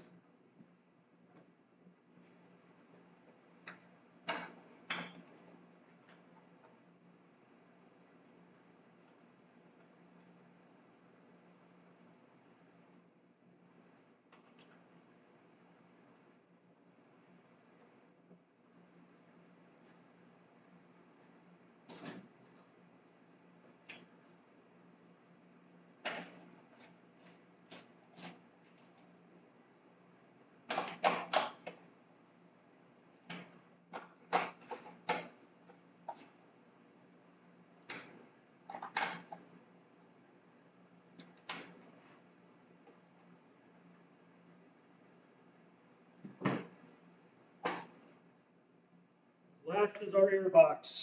We're going to have 4 mounting bolts around the outside of the box, hoses here and here. We do have an electrical connection here, and we do need to tighten this down around our new throttle body.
We're going to need 2 additional sockets, a 5.5 and a 7 millimeter.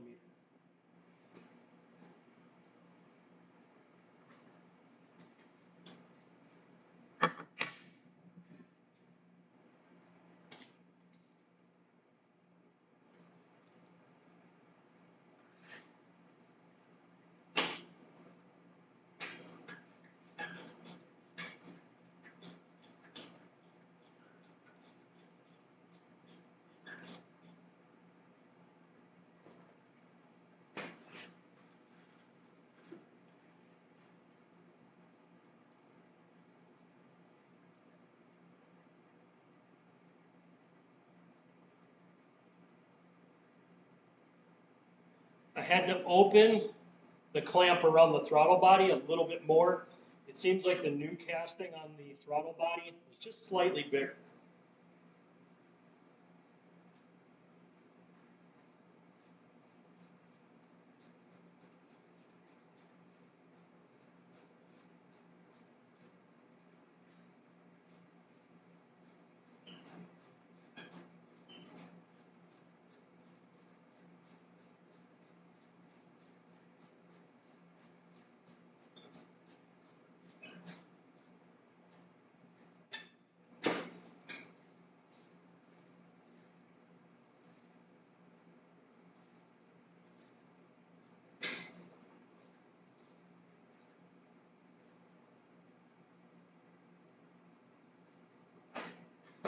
Okay, the clamp on our throttle body's tight. Next, we're going to plug in our wire for our air temp sensor.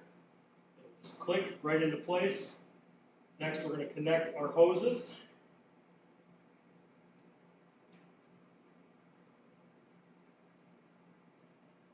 And then with that 7mm, we're going to tighten down the bolts on our air box.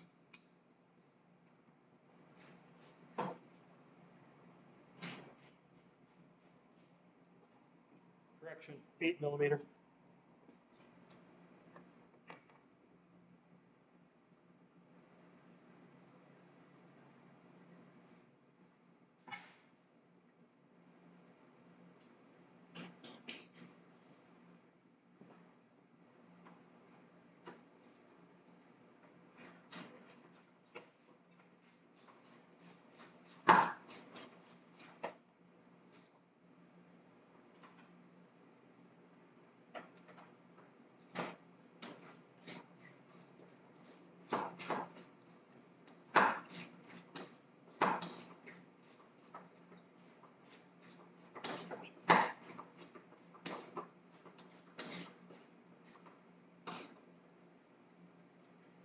Okay, so I got those two down. Unfortunately, this box had a couple of additional things in it, so we are going to have to probably switch sockets so that we can get the right ones put into place.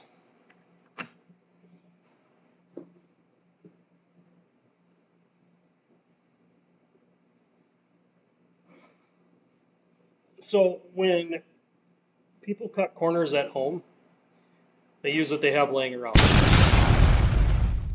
These are not the right screws for this. I don't have the right screws for this airbox. This airbox is already stripped out, so even if I had the right screw, chances are they put these in there anyway because the airbox was stripped out. This is how we can tell if somebody knew what they were doing when they were doing repairs on this. If they stripped those out because they over tightened it, chances are they didn't know how to work on cars. So that gives us an idea of what kind of shape the rest of this car is in. And we can use the 8mm that we used for these self-tappers.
One more that's loose. The bolt is tight. All right. So I will bring you guys in.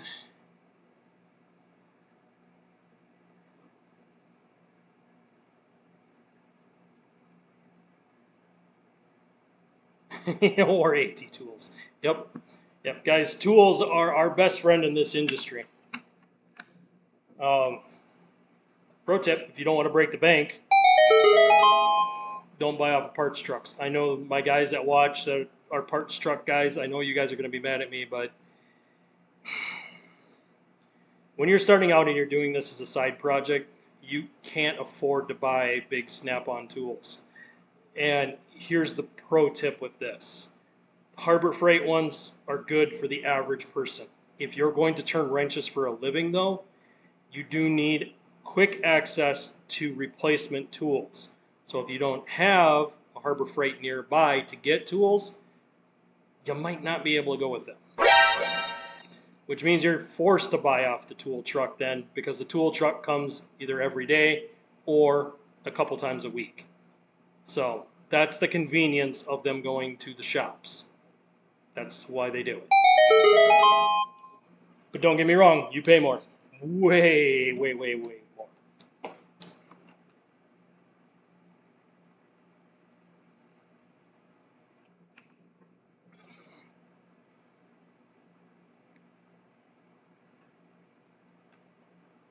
Yep, no tool truck, too much money. Yep. If you want to make money in this industry, guys, learn to buy your tools where you can get lifetime warranties like Harbor Freight, and you can still get the job done. You don't have to break the bank to buy tools. You do have to buy them over time though. That's the tip. Don't try to buy everything all at once. You will go broke trying to do it. You need to start out with a basic starter set, and maybe I do need to do a video for you guys just based on tools, like how to start out in the industry, what you need for starting out, and then how to build your tool collection from that point on. So that might be a video I have to do for you guys.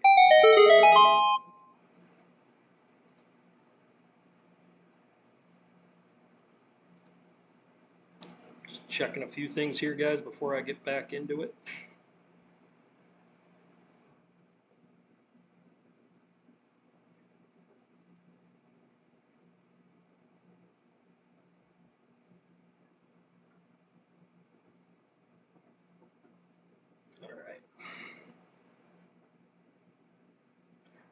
Yep, Craftsman tools are okay as well. A little harder to get Craftsman though right now. They used to be a lot easier back in the day when Sears had them. And I know that, who was it that got, was it Lowe's? I think Lowe's might carry them now. Bill might be able to look that up and drop that in there for you guys, or even drop a link in there for you guys for Lowe's if they have Craftsman tools. I want to say Lowe's got a hold of them now. Yes. Yep. Cool. Yeah, that's another good one. So Harbor Freight and Craftsman are a good way to go. A lot of my stuff is Craftsman or Harbor Freight, guys. I'm not running around in here dealing with Matco or Snap-on or any of those kind of tools. Probably one of the more expensive tools I have is my Carlisle torque wrench. That one was kind of spendy. And the scan tool that I got almost 10 years ago.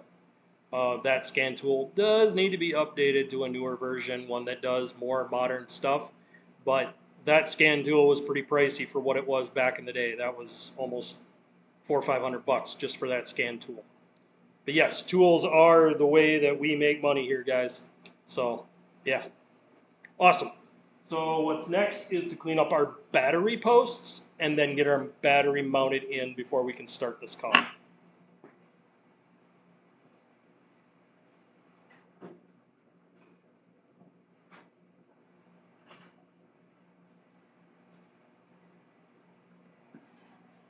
So back a couple years ago, I would have done a lot of this stuff in separate videos.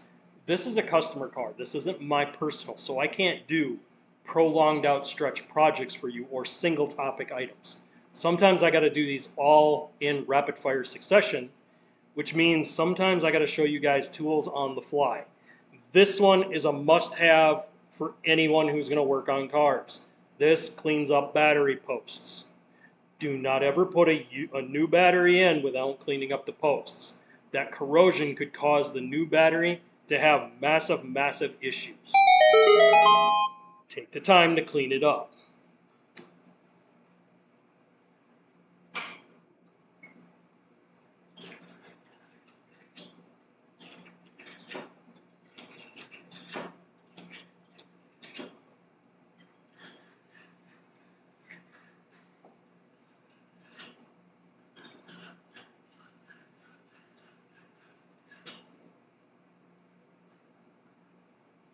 even on the new battery, it doesn't hurt to use this tool on the new battery to clean up that post before you put the battery down on there.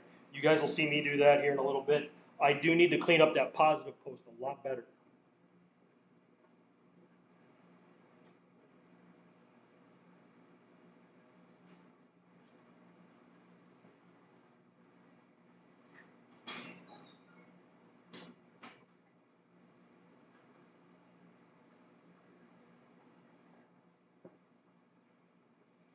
Cheap wire brushes like this that they use on welding for slag works really good for cleaning the corrosion off of battery posts. It's firm enough to rub off any of the corrosion and to clean the post, but it's not too coarse to where it'll do damage to the battery. Pretty key important thing.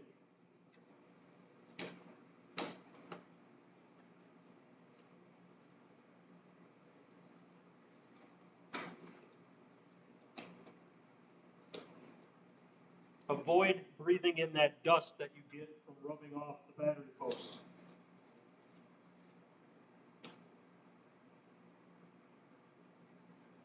I got a little corrosion down in there that brush can't reach.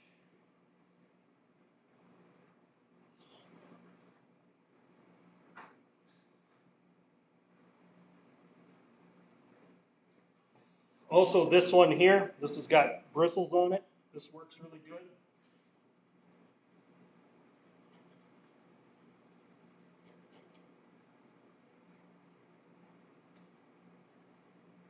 Perfect. Now we can grab our battery. We're going to take off the protectors, set the battery in. Before I grab it, I tuck my wires out of the way so when I bring the battery over, I can just set the battery down in there.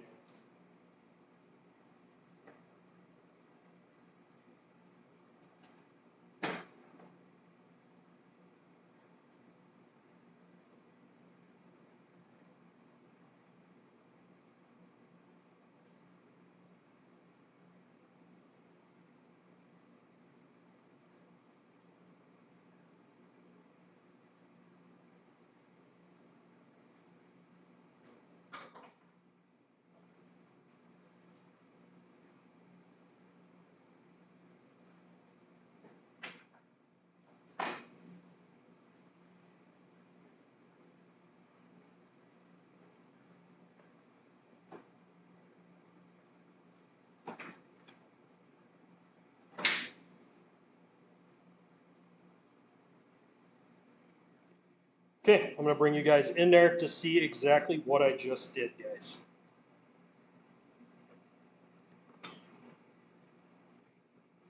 Alright, so here is our battery sitting in our car.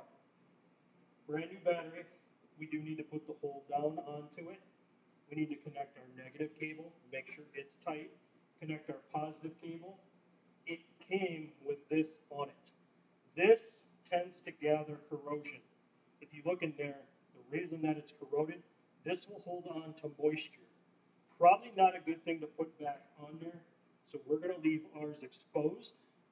But there is a cushion that we need to put on here, and this protects the battery. It's an anti-corrosion piece, and I will show you guys that in just a second.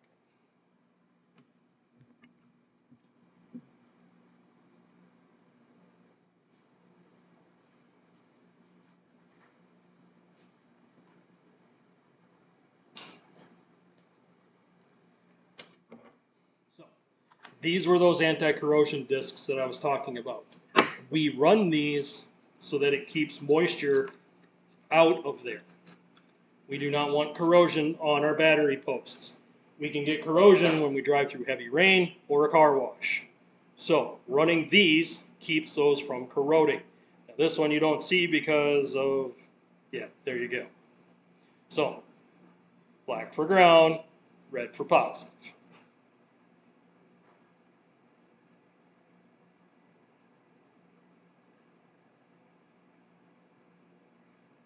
We want to seat the connection all the way down onto the post, then tighten it up. We don't want to start it halfway up. We want it to be fully seated down.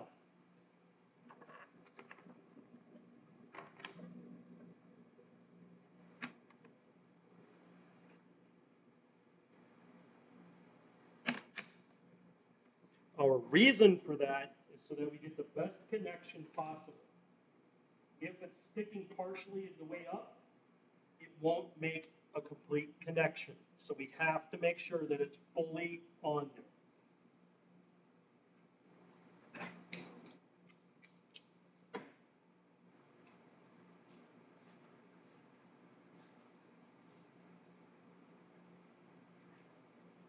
Also, you don't want to overcrank these down. You want to get them tight enough that they hold tight and that you can't wiggle the wire off once it's tight.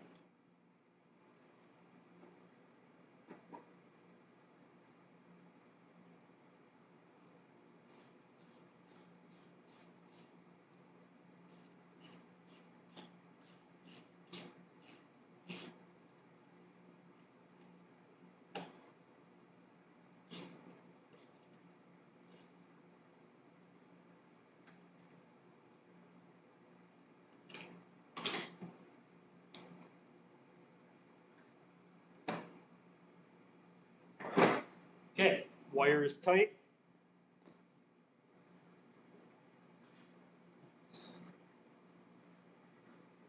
Next is our battery hold down.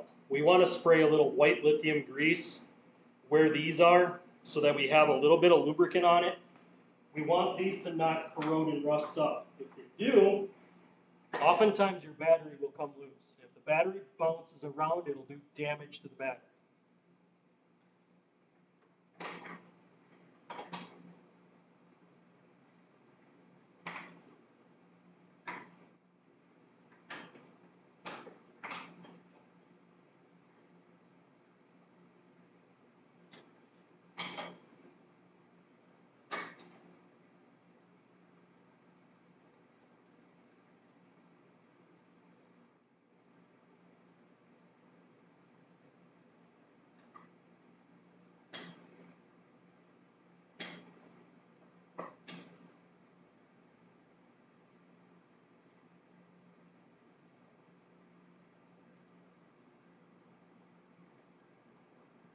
Okay, switch out my socket. We need the 8mm for this one. And it's got to be a deep well because it's a nut on a tapered shaft with a hook on the bottom. That hook on the bottom is what locks in that battery. So as you tighten it, it presses that bracket down. Correction going to be a 10mm. Thought it was an 8.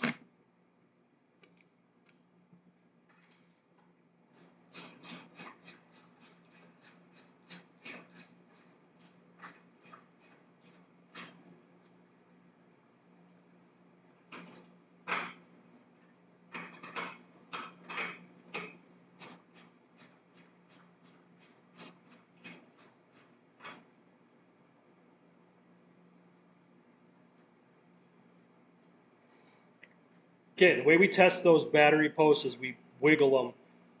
Not only where the wire is, we wiggle that wire, but we also wiggle the bracket.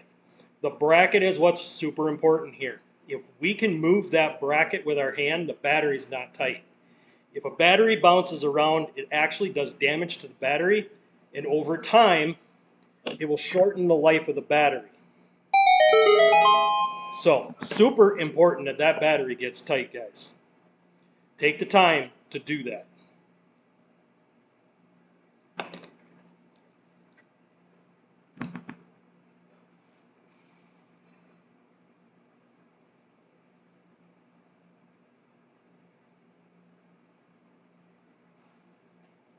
We're ready for a startup. Let's give it a whirl.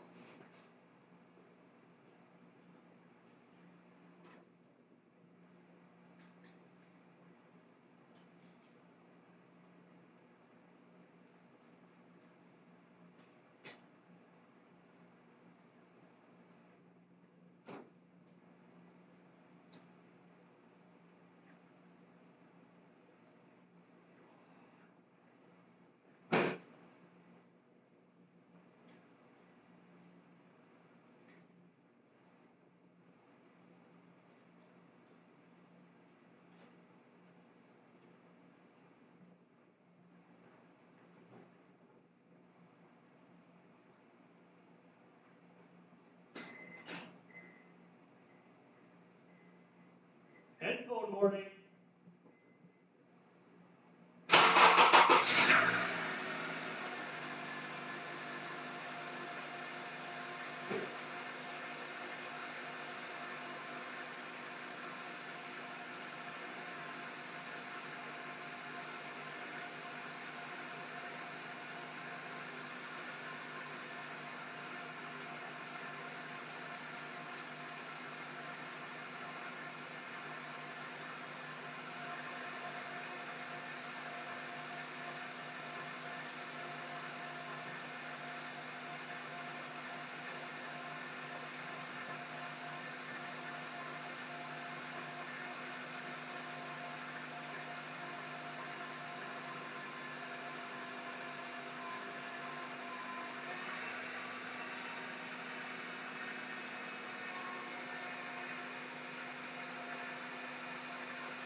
All right, guys, this is a 10-year-old car, or over 10 years old, so I am not going to run this in this garage for very much longer. There's a really big reason why. Catalytic converters are old, and it will get really bad in here. So I do not want to do that. Now, we do need to take this for a test drive. We do need to verify that everything works like it's supposed to. So that will be the important thing here.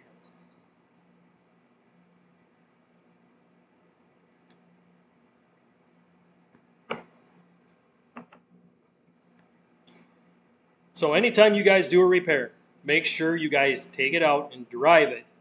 Verify that that repair was done correctly. This way you don't get comebacks. If you take it out and you notice a problem, the customer's going to notice a problem.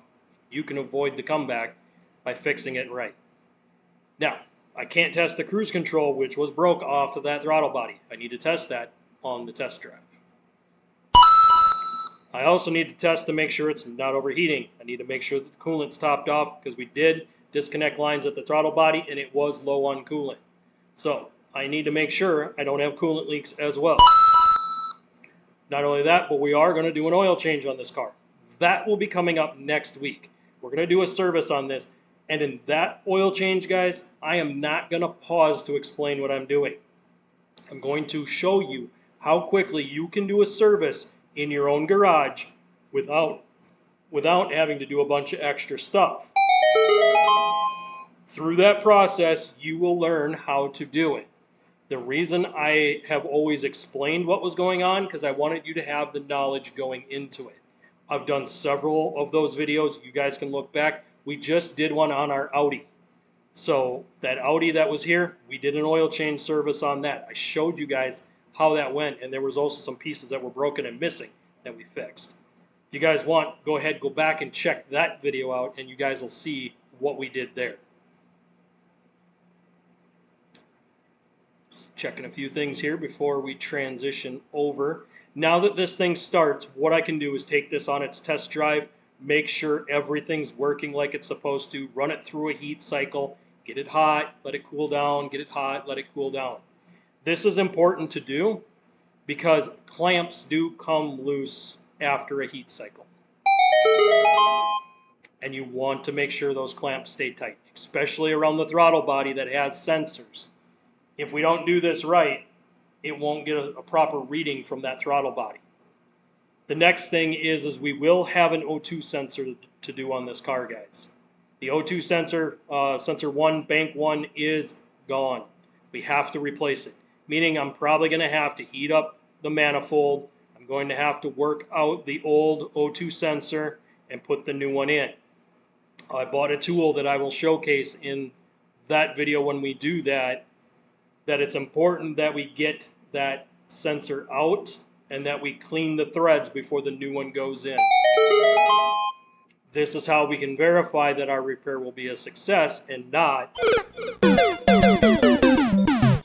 because where most people fail, and I'm pointing at shops too, where most people fail on those O2 sensors is they do not do a thread chase on it after they've pulled the old O2 sensor. So what happens? You cross thread it. And the minute it's cross-threaded, it's done. You're not going to save it at that point. Meaning that you're going to have to pull the manifold. You're going to have to take all those bolts out and hopefully not break any more of those. Then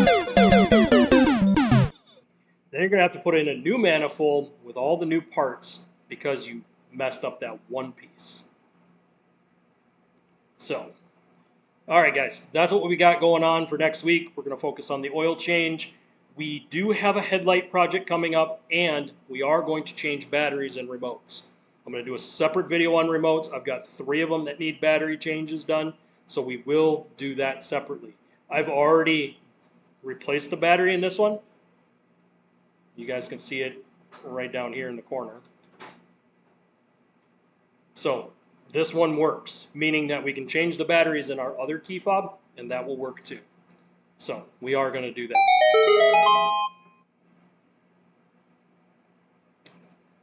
All right, guys.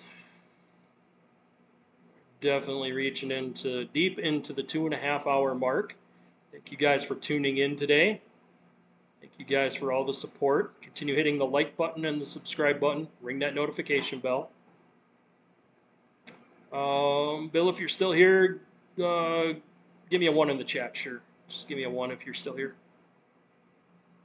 I want to see who all I got. So let's do a mod check right now. All right, Bill's still here. Awesome, awesome. Bill is rocking the chat as our top chatter today. Shout out to Bill.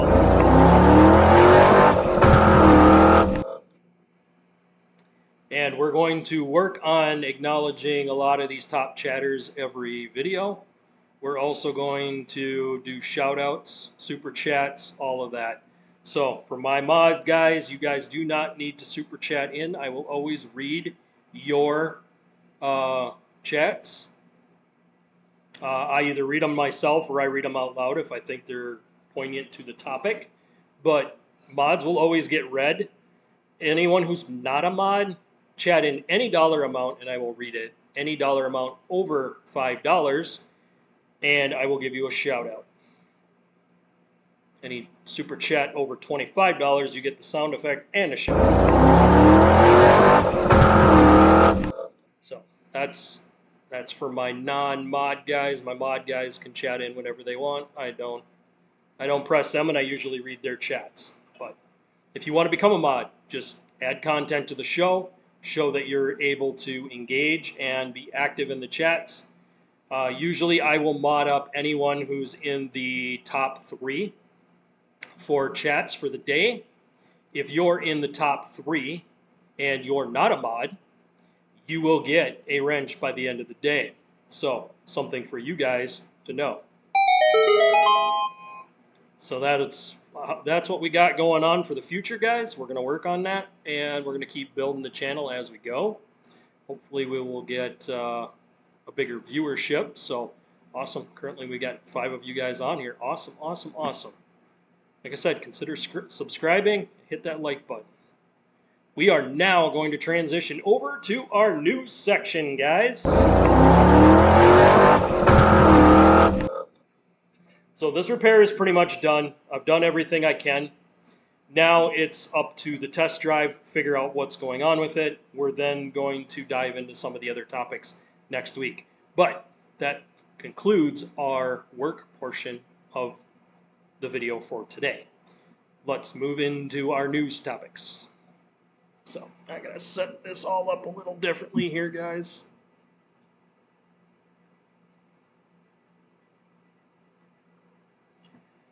All right.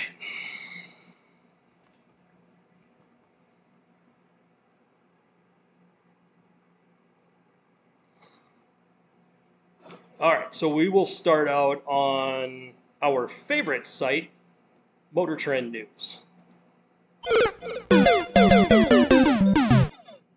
And the reason I gave them that is oftentimes they push EV stuff, which in my mind, you guys are going to see there's going to be some EV topics in here. So here we go. All right. The racing, this Lamborghini is just, they're known for being in the racing. It's what they do. So I'm not a bit surprised to see this as an article. This is more of a distraction than anything. This is not a car that most average people will own. And honestly, the racing version is even more ridiculous than that. So oftentimes this is not going to be something you're going to see unless you're in a major city that has a major booming business section where business owners are buying this for their own personal toys. Again, more. These cars are pretty much a waste of money. Supercars are extremely expensive to fix. They break down a lot. And oftentimes, if you drive them, they lose value. You stupid. So it's a poor investment all the way around. It really is. I would not invest the money in supercars ever. They lose value if you drive them. If you don't maintain them, they lose value. And just leaving them sit, you still have to do maintenance on it. Oh, I'm sorry. I'm usually far more composed. I'm just a little bit absolutely livid. And the reason I said that one is, guys, I've owned plenty of sports cars in my life. I've driven supercars. I know the kind of maintenance it takes to maintain them and keep them on the road and keep them in driving shape, even though you're not going to drive them. And it's dumb that people make cars like this, but they're made for people with disposable incomes.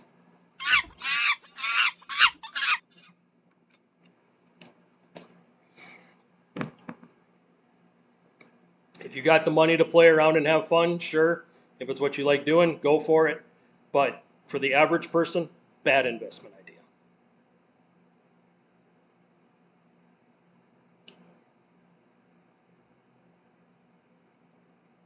So we're just scrolling down, bunch of hypercar and supercar stuff, nothing really to take note of there. This one is a huge. So they're going to release a brand new look for the CX-5, but they're not going to do anything new with the engines. Hold on.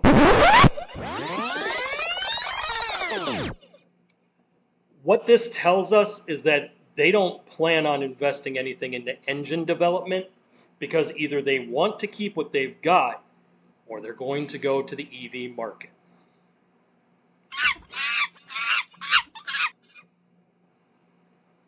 So there's a reason I hit that sound effect for that. All right. Checking chats here quick. Get right back into it. Okay, so.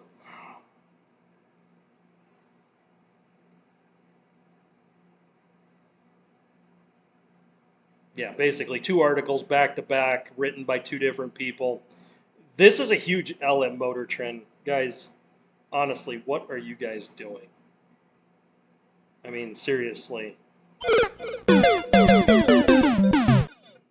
Is the news cycle so slow that you guys have to do two articles on the same car on the same day back to back by different authors? That's why I don't like Motor Trend. But they show us all of the newest stuff coming at us and all of the newer EVs. I think that's going to become our EV sound effect.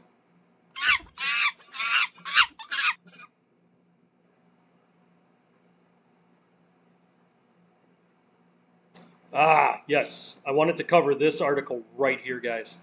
So let's go ahead and go into this.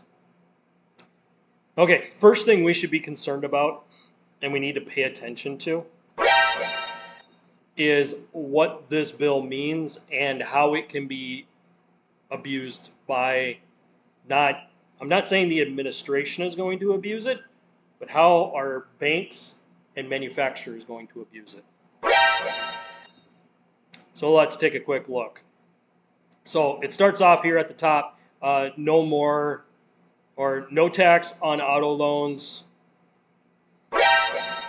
That should raise red flags, because depending on how they do it, there's going to be people that are going to take advantage of the system. And most of the time, it's going to have a bigger impact on used car sales. Why is it going to have a bigger impact on used car sales? Because those they will be able to put interest loans on. They're not going to do it on the new cars because it'll fall under the bill. Also, we take a look at the next thing here. No more EV tax credits. I guess that's and I guess we could take it as a win. But here's the thing: is it's going to muddy the waters. I'm glad that they're not giving the tax credits anymore.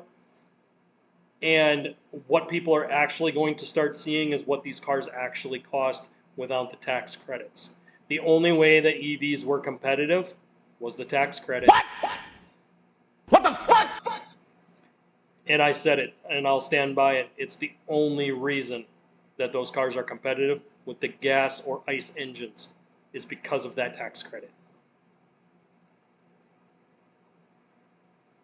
As we scroll down, they get into a lot of legal jargon. They already tell us a lie right here in the article. First lie that they tell right here is an 879-page bill. It wasn't. It was more than that. There were more than that for pages. I want to say there was well over 1,100 pages in that bill. So already, Motor Trend is not being truthful.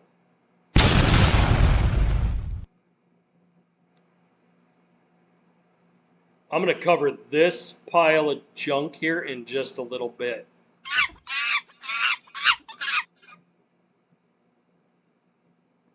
So what we have here is this kind of outlines what the taxation spending would be, kind of what's going on with this whole deal. The next one is more just kind of BS, nothing really important in there. Here we get to our first no tax on car loans interest. So let's slow down as we read this one, guys, because there are some red flags in here. The biggest thing that I see is that they do an actual calendar year for taxes based on the interest, not the principal paid. So your interest that you will pay will still be based on principal, based on this right here. So already it's a little deceitful, guys. Just a little bit. It's not huge yet. Just wait until we get down here a little farther. This is what I wanted to get into, guys. This is where there's some red flags. All right. So if you make more than $100,000 per year, which that has gone up based on the industry you work in. There are more people making $100K a year than what there has been in the last 10 years. So you're already pushing that envelope to where you're still going to get charged interest. Or if you make $200K per year filing joint, meaning married, the amount of interest paid, or the amount of the interest you're able to deduct. Deduct is the key word there, guys. Goes down by $200 for every $1,000 of income you earn over 100K.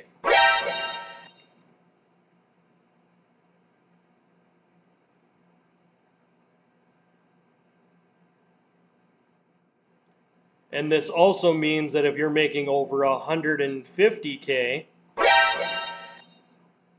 you're not going to pay, or you're going to get a tax credit, which means basically you get credited back just like you do on your house. So how they set this up, hold on. How they set this up, it's just like your house. When you pay property taxes on your house, you get to deduct that property tax at the end of the year. It isn't that the loan doesn't have interest. That's where you could be deceived. People might believe, oh, hey, I'm not going to pay interest on this car.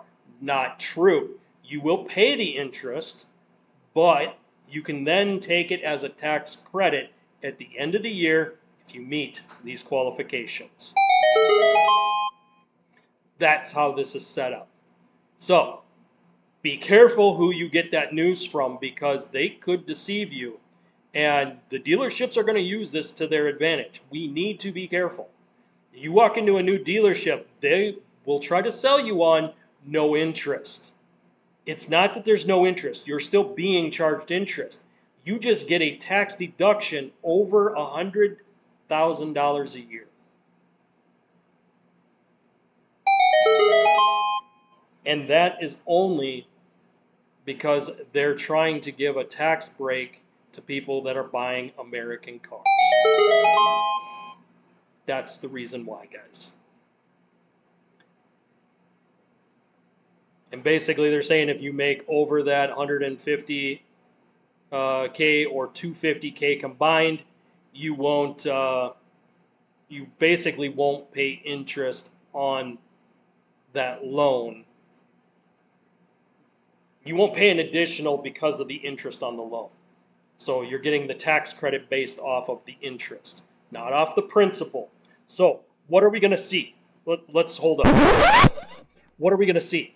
We're going to see loans broken down into two different ways. One of them is going to be based on the interest that you pay per principal, meaning that they can still charge you interest and probably the same interest rate as right now. So, and then they're going to charge you interest based on the rest of it. They're going to get away with this because this tax credit helps them get through that loophole. If you make under 150K, you could get scammed by this. Pay attention. Pay attention big time, because double interest rates are actually a form of robbery. Anytime there's a double interest rate, you don't ever take that loan. Ever. Ever, ever, ever, ever. Double interest rates means you pay twice as much as what you would have paid before. So be careful. These scams are coming now. And here's the other fact that you guys may or may not see coming down the pipe. The manufacturers are going to start doing the auto loans. These auto loans are not going to be done by banks nearly as much because of this rule. What's going to happen is the manufacturers are going to give the loans, which means the manufacturers can then retroactively repossess your car if you miss a payment. This gets into bigger problems. We had problems with self-driving cars taking themselves back to the dealership, guys. This was 2 years ago, roughly. 2 years ago. Ford had a program where if you didn't make the payment, car went back to the dealership. Giving somebody this much control over a car you're supposed to be owning is not a good thing. Now, a lot of the self-driving features have had to be turned off because they've been deemed unsafe, meaning that that's probably not going to happen, but there's going to be a whole lot of things coming at us because of this. We need to pay attention and watch how they play out. It's going to happen over time. It isn't going to happen right away. Again, it says right here, you will be able to deduct interest payments towards a deduction of January of 2026, meaning that you'll finally be able to deduct the interest that you've paid if you fall into that income bracket. And that's the scam here, guys. The scam is the income bracket. If you're not making that much, you're not going to be able to deduct the interest. They're going to scam you again. So people that are not making that 100K, you're not going to get a deduction. So, Bruh. yeah. Yeah, and the tax credit expires. Guys, whoa. Back up. Whoa. Right here. This will expire in 2029. Guys, that's only 3 years. Most auto loans are 7. Bruh. Don't fall for this. Do not go buying new vehicles based on thinking you're going to get a tax credit, and then it runs out and you're going to be paying double interest rates. Oh, I'm sorry. I'm usually far more composed. I'm just a little bit absolutely livid.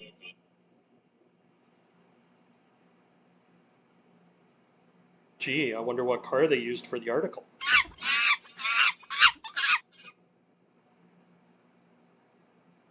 EV tax credit ends September 30th. So, this is when you can expect your tax credit to go out.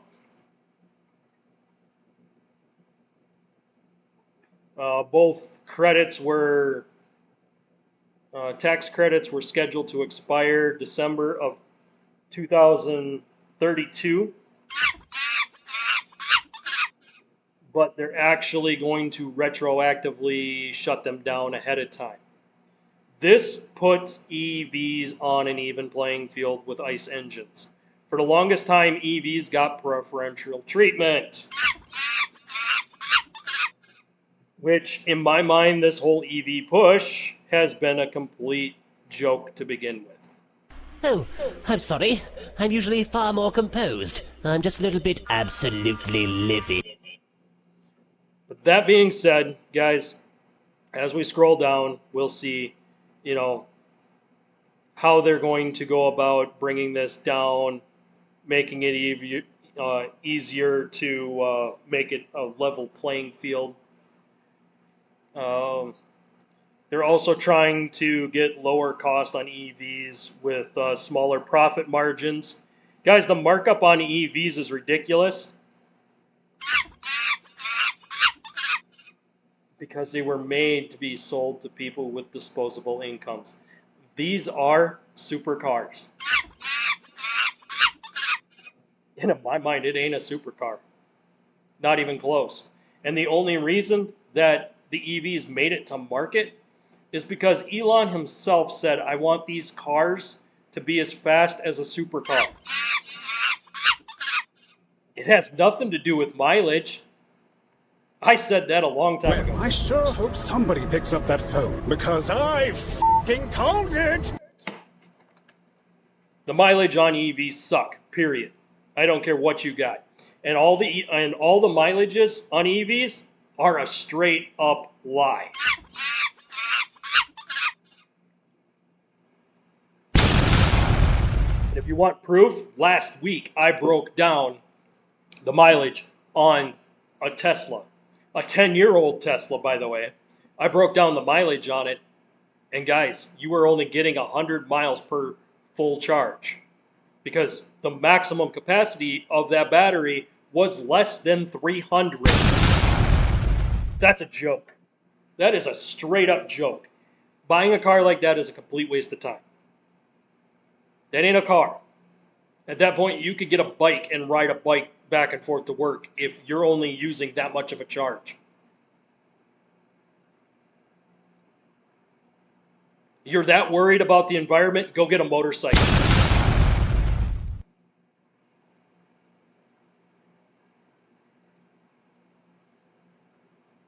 Yeah, these guys right here, man. I'm sure that'll get me in trouble on YouTube, but I don't really care. You guys need to get called out anyway. So, the reason that they showed up here is because their corporate average fuel economy program, or otherwise known as CAF, or cafe, whatever, however you want to pronounce this trash,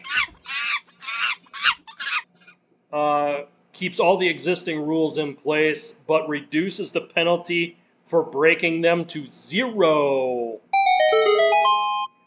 What does that mean for guys who have diesel trucks? Well, thanks to the Trump administration, you can now delete your truck.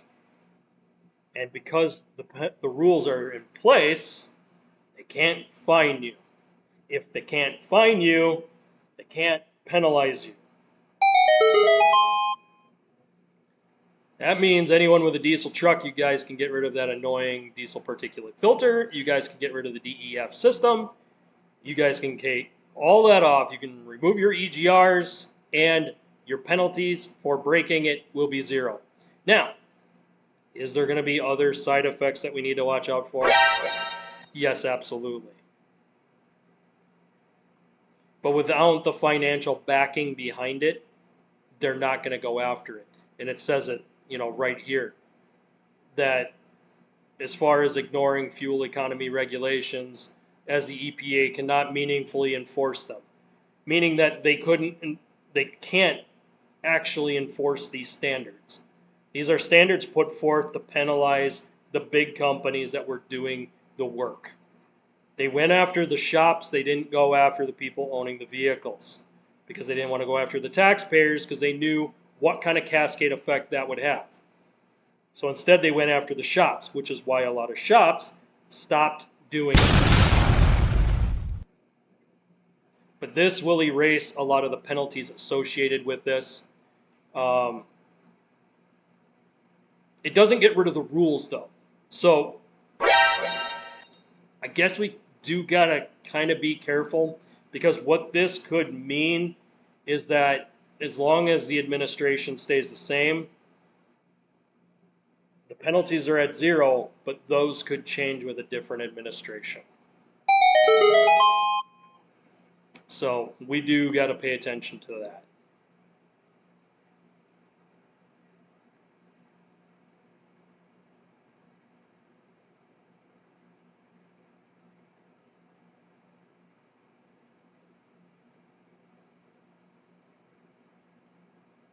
Whoa, whoa, whoa, whoa. Funding has also been cut for the EPA program, which studies the health and environmental effects of fuel additives.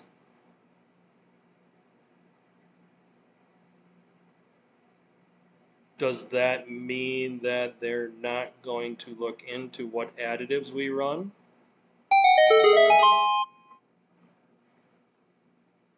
That means our additives might actually get better and actually work. Interesting. Similar grants reduce diesel exhaust emission in low income and disadvantaged areas have been cut, with all unspent money withdrawn. Wow. Okay.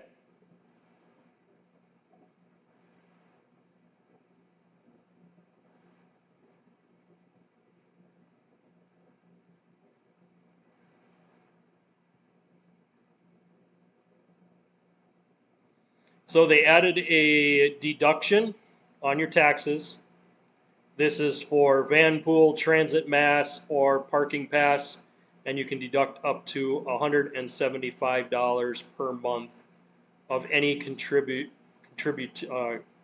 contribution of these services. Meaning, if you take Metro Transit, you can deduct $175 on your taxes per month to help offset the cost of public transportation.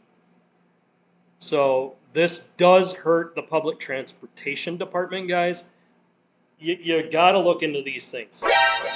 So what this can do is cause the public transportation to not make as much money, because when you deduct it, you're deducting it from your taxes. When they take our tax money and use it to expand their Metro Transit, what happens is they don't have as much money because they're not making as much money, which means there's going to be cuts in the public transportation sector. And what this could cause is a ripple down effect in the public transportation department, to where a lot of people are going to start either wanting to drive their own vehicles, or they're going to look for alternative means for transportation.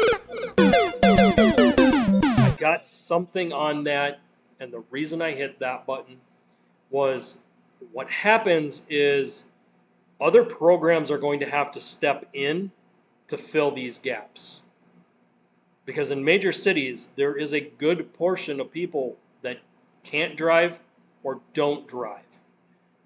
They need to get to work. They need to do what they need to do. So without public transportation and that stuff getting defunded, what can happen is a cascade effect of a bunch of open jobs and people not being able to work because they can't commute back and forth to work. Now, some of this does fall on the individual. So that's why I hit the negative symbol there. Because everyone has access to be able to get a driver's license unless they've made mistakes to where they've lost it. That is a personal choice though. Where this becomes a positive is without that tax money going in, we get to save that on our budget. But our budget is overinflated for other reasons, not just the Metro Transit. The only reason that I can say the Metro Transit is because in blue states that did stupid things like using it as a slush fund to get away with funneling money, like California did with that rail that they built that only went 3 miles. That was a slush fund. That wasn't they weren't trying to build that rail. They gave up on it a long time ago and just kept pumping money into it. So, again, we got to pay attention to what they're doing.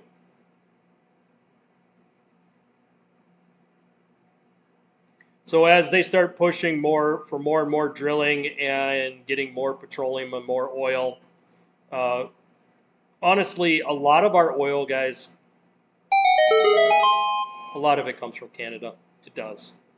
Either Canada or it's piped down from Alaska. That's where a lot of our oil comes from, to where we fuel our infrastructure. It was a huge L when Biden sold off our reserves. It put us in a very vulnerable spot, and we're replenishing them, but it's slow, very slow.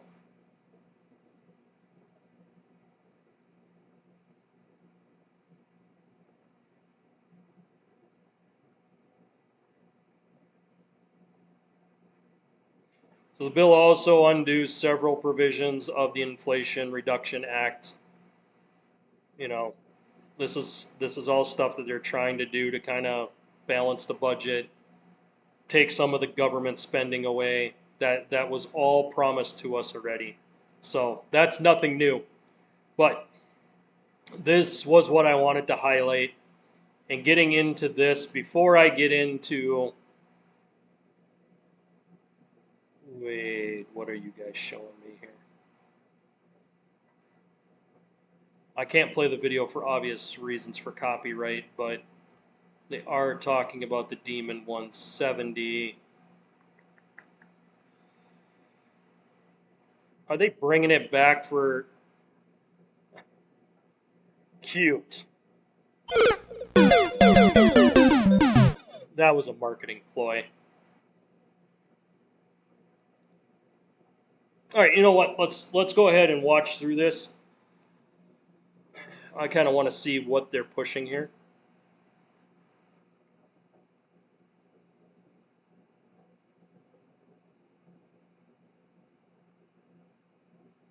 So first look at the Challenger SRT Demon 170. I wonder if this is not old. I'm wondering if this is old stuff. I think this is all old, guys. I don't think there's anything new there. Upgraded the pistons, did a bunch of engine work to it.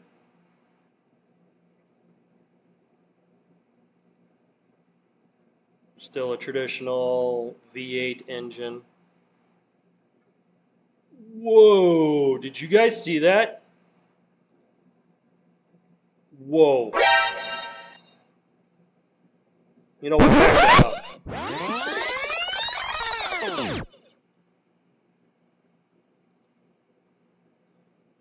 Alcohol injected, and if you don't look close enough, you're gonna miss it.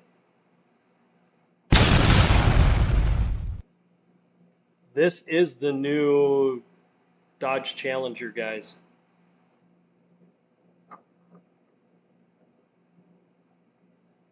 Problem is, where you're gonna get alcohol other than a racetrack. But I mean, props for building them an absolute drag monster right off the gate. This thing is going to destroy cars right off the line. Right out of the manufacturer's box, this thing's going to compete with the Copo Camaro, which is going away. Thank you, GM.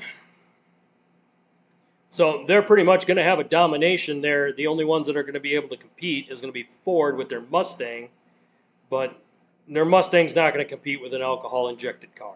Let's be 100% here.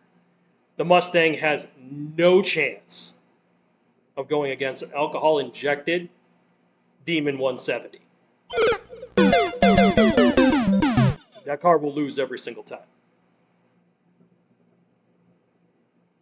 So, all right.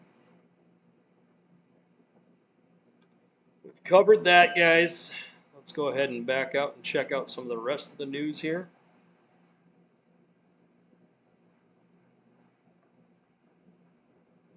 Oh yeah, I wanted to cover this one. A large investigation going on in the Dodge camp here, they're looking at a 1.2 million Ram truck recall.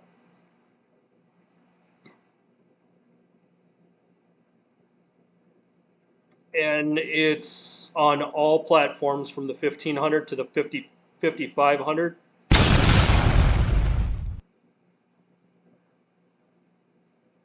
And years 13 to 18.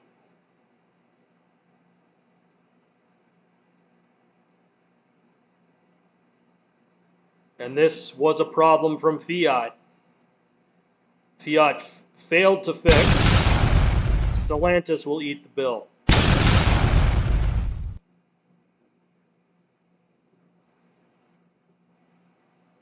The issue is with the brake transmission shift interlock. So this would be like your electronic shifting or your electronic brake, or basically an engine brake.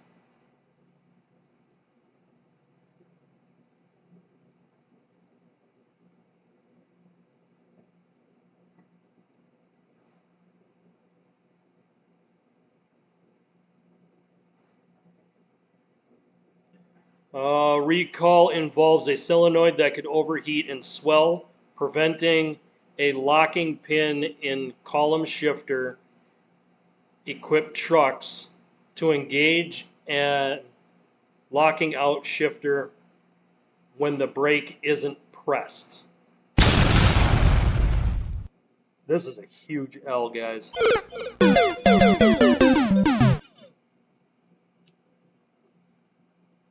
So you're telling me Dodge did their dial indicator shifters, and those are actually better for Dodge? What? What the fuck? You can't even get a shifter right, Dodge. Come on. I think you guys need to get your stuff in order, or otherwise you guys are going to go right down the same alley as Ford with a massive amount of vehicles. Yeah, just insane. Okay, covered that one.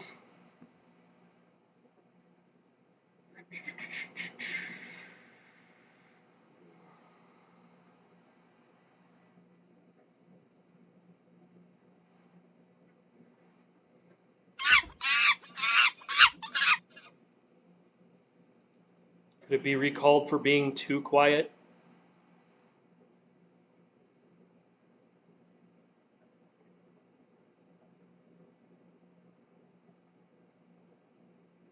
Oh, here's this one. I wanted to cover this. This is all part of that EV crap. So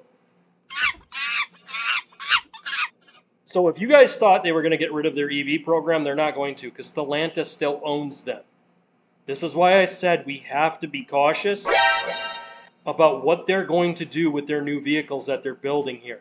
We have to pay attention. This isn't something we can just blindly walk through and expect that we're going to get what we had before Stellantis bought them.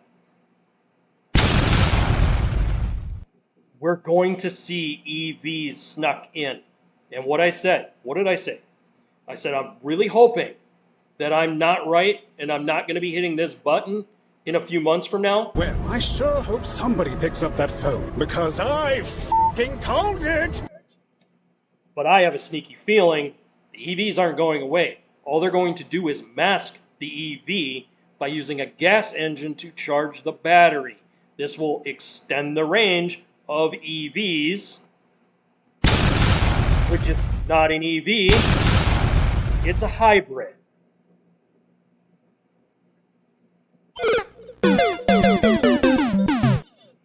Ridiculous.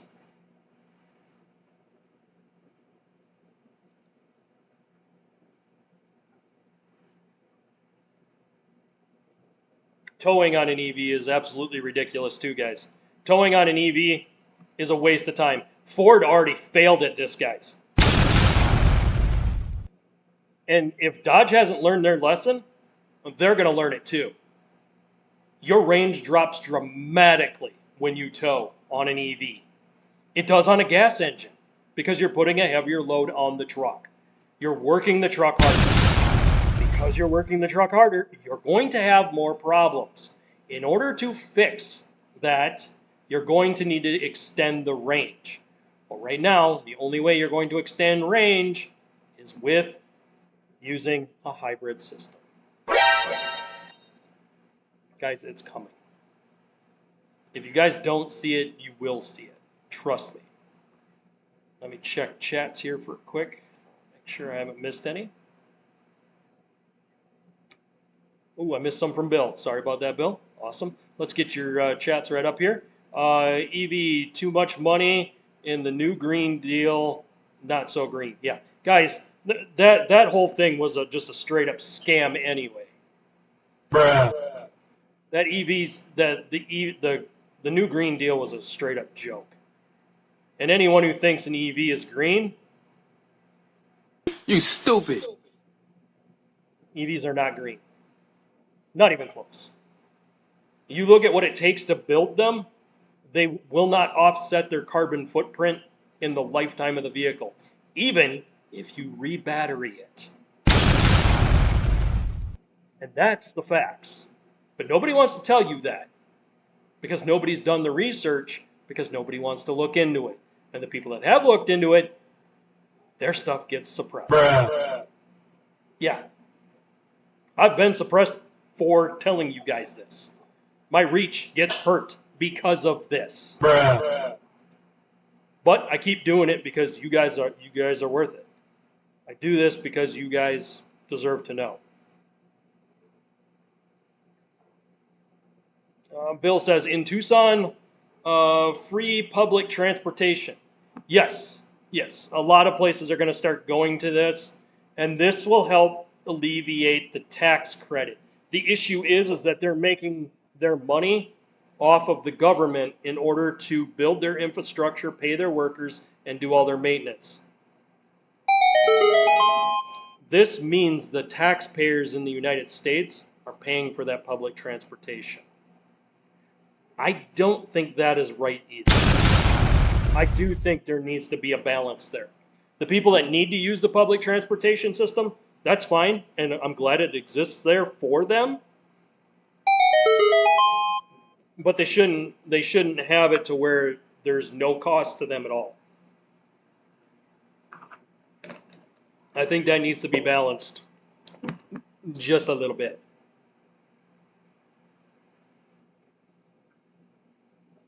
Let's take a look at the news. Get back into the news cycle here. I think we're about wrapping it up. I got some big news to drop to you guys here in just a bit. So, you guys are just tuning in, hit that like button, hit the subscribe, ring that notification bell.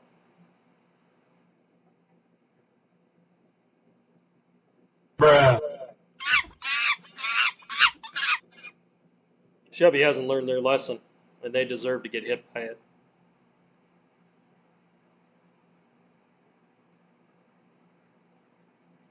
Alright, that's it for Motor Trend. Let's click over to car news quick. There wasn't much in the car news that I really wanted to cover this time. There was still the GM doing their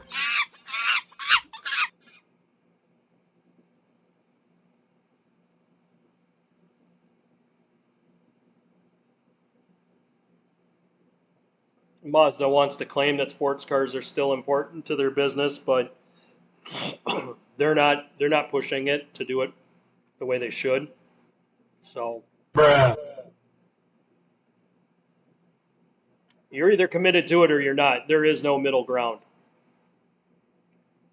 Toyota working on GT supercar. We'll see how that turns out.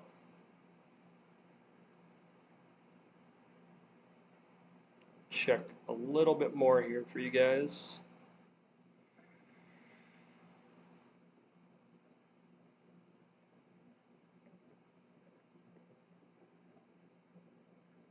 And we're already back to the Hertz AI scan tool. We talked about that last week. I told you guys what to watch out for there. How that's going to have an impact on everyone's driving rates. Because when they turn a claim in, all it's gonna do is raise rates on everybody that has a vehicle or rents a car. And right now, anyone who does get a rental car, if you don't get the insurance, because you could be driving down the road and have a rock fall out of or kick out of a truck and have it scratch the vehicle, you're going to get charged for it without that added coverage. So yeah, rental cars are going to make some money here. Unfortunately, we're all going to have to pay more. So I covered that pretty in depth last week, so I won't get into that too much. All right, guys, I think that wraps it up for the news section. We had a really good news. Again, shout out to Bill, sound effect. Bill, our top fan of 225 points for today, making him number one chatter of the day. Guys, if you want to get featured, just chat in and compete next week, and I will mod up the top 3 people who chat the most. So that's something that you guys can look forward to. That's a little incentive program that I'm working on for you guys. Also, we will be working on our merch store. This is coming up. We need to get the channel going back in the right direction. Now that hopefully I've got my streams figured out and I'm streaming the way I should, now hopefully the views will come back up and we can start bringing you guys merch. So we got to get this going in the right direction again, guys. The thing is I was streaming on mobile. Mobile doesn't let me do cool things like sound effects.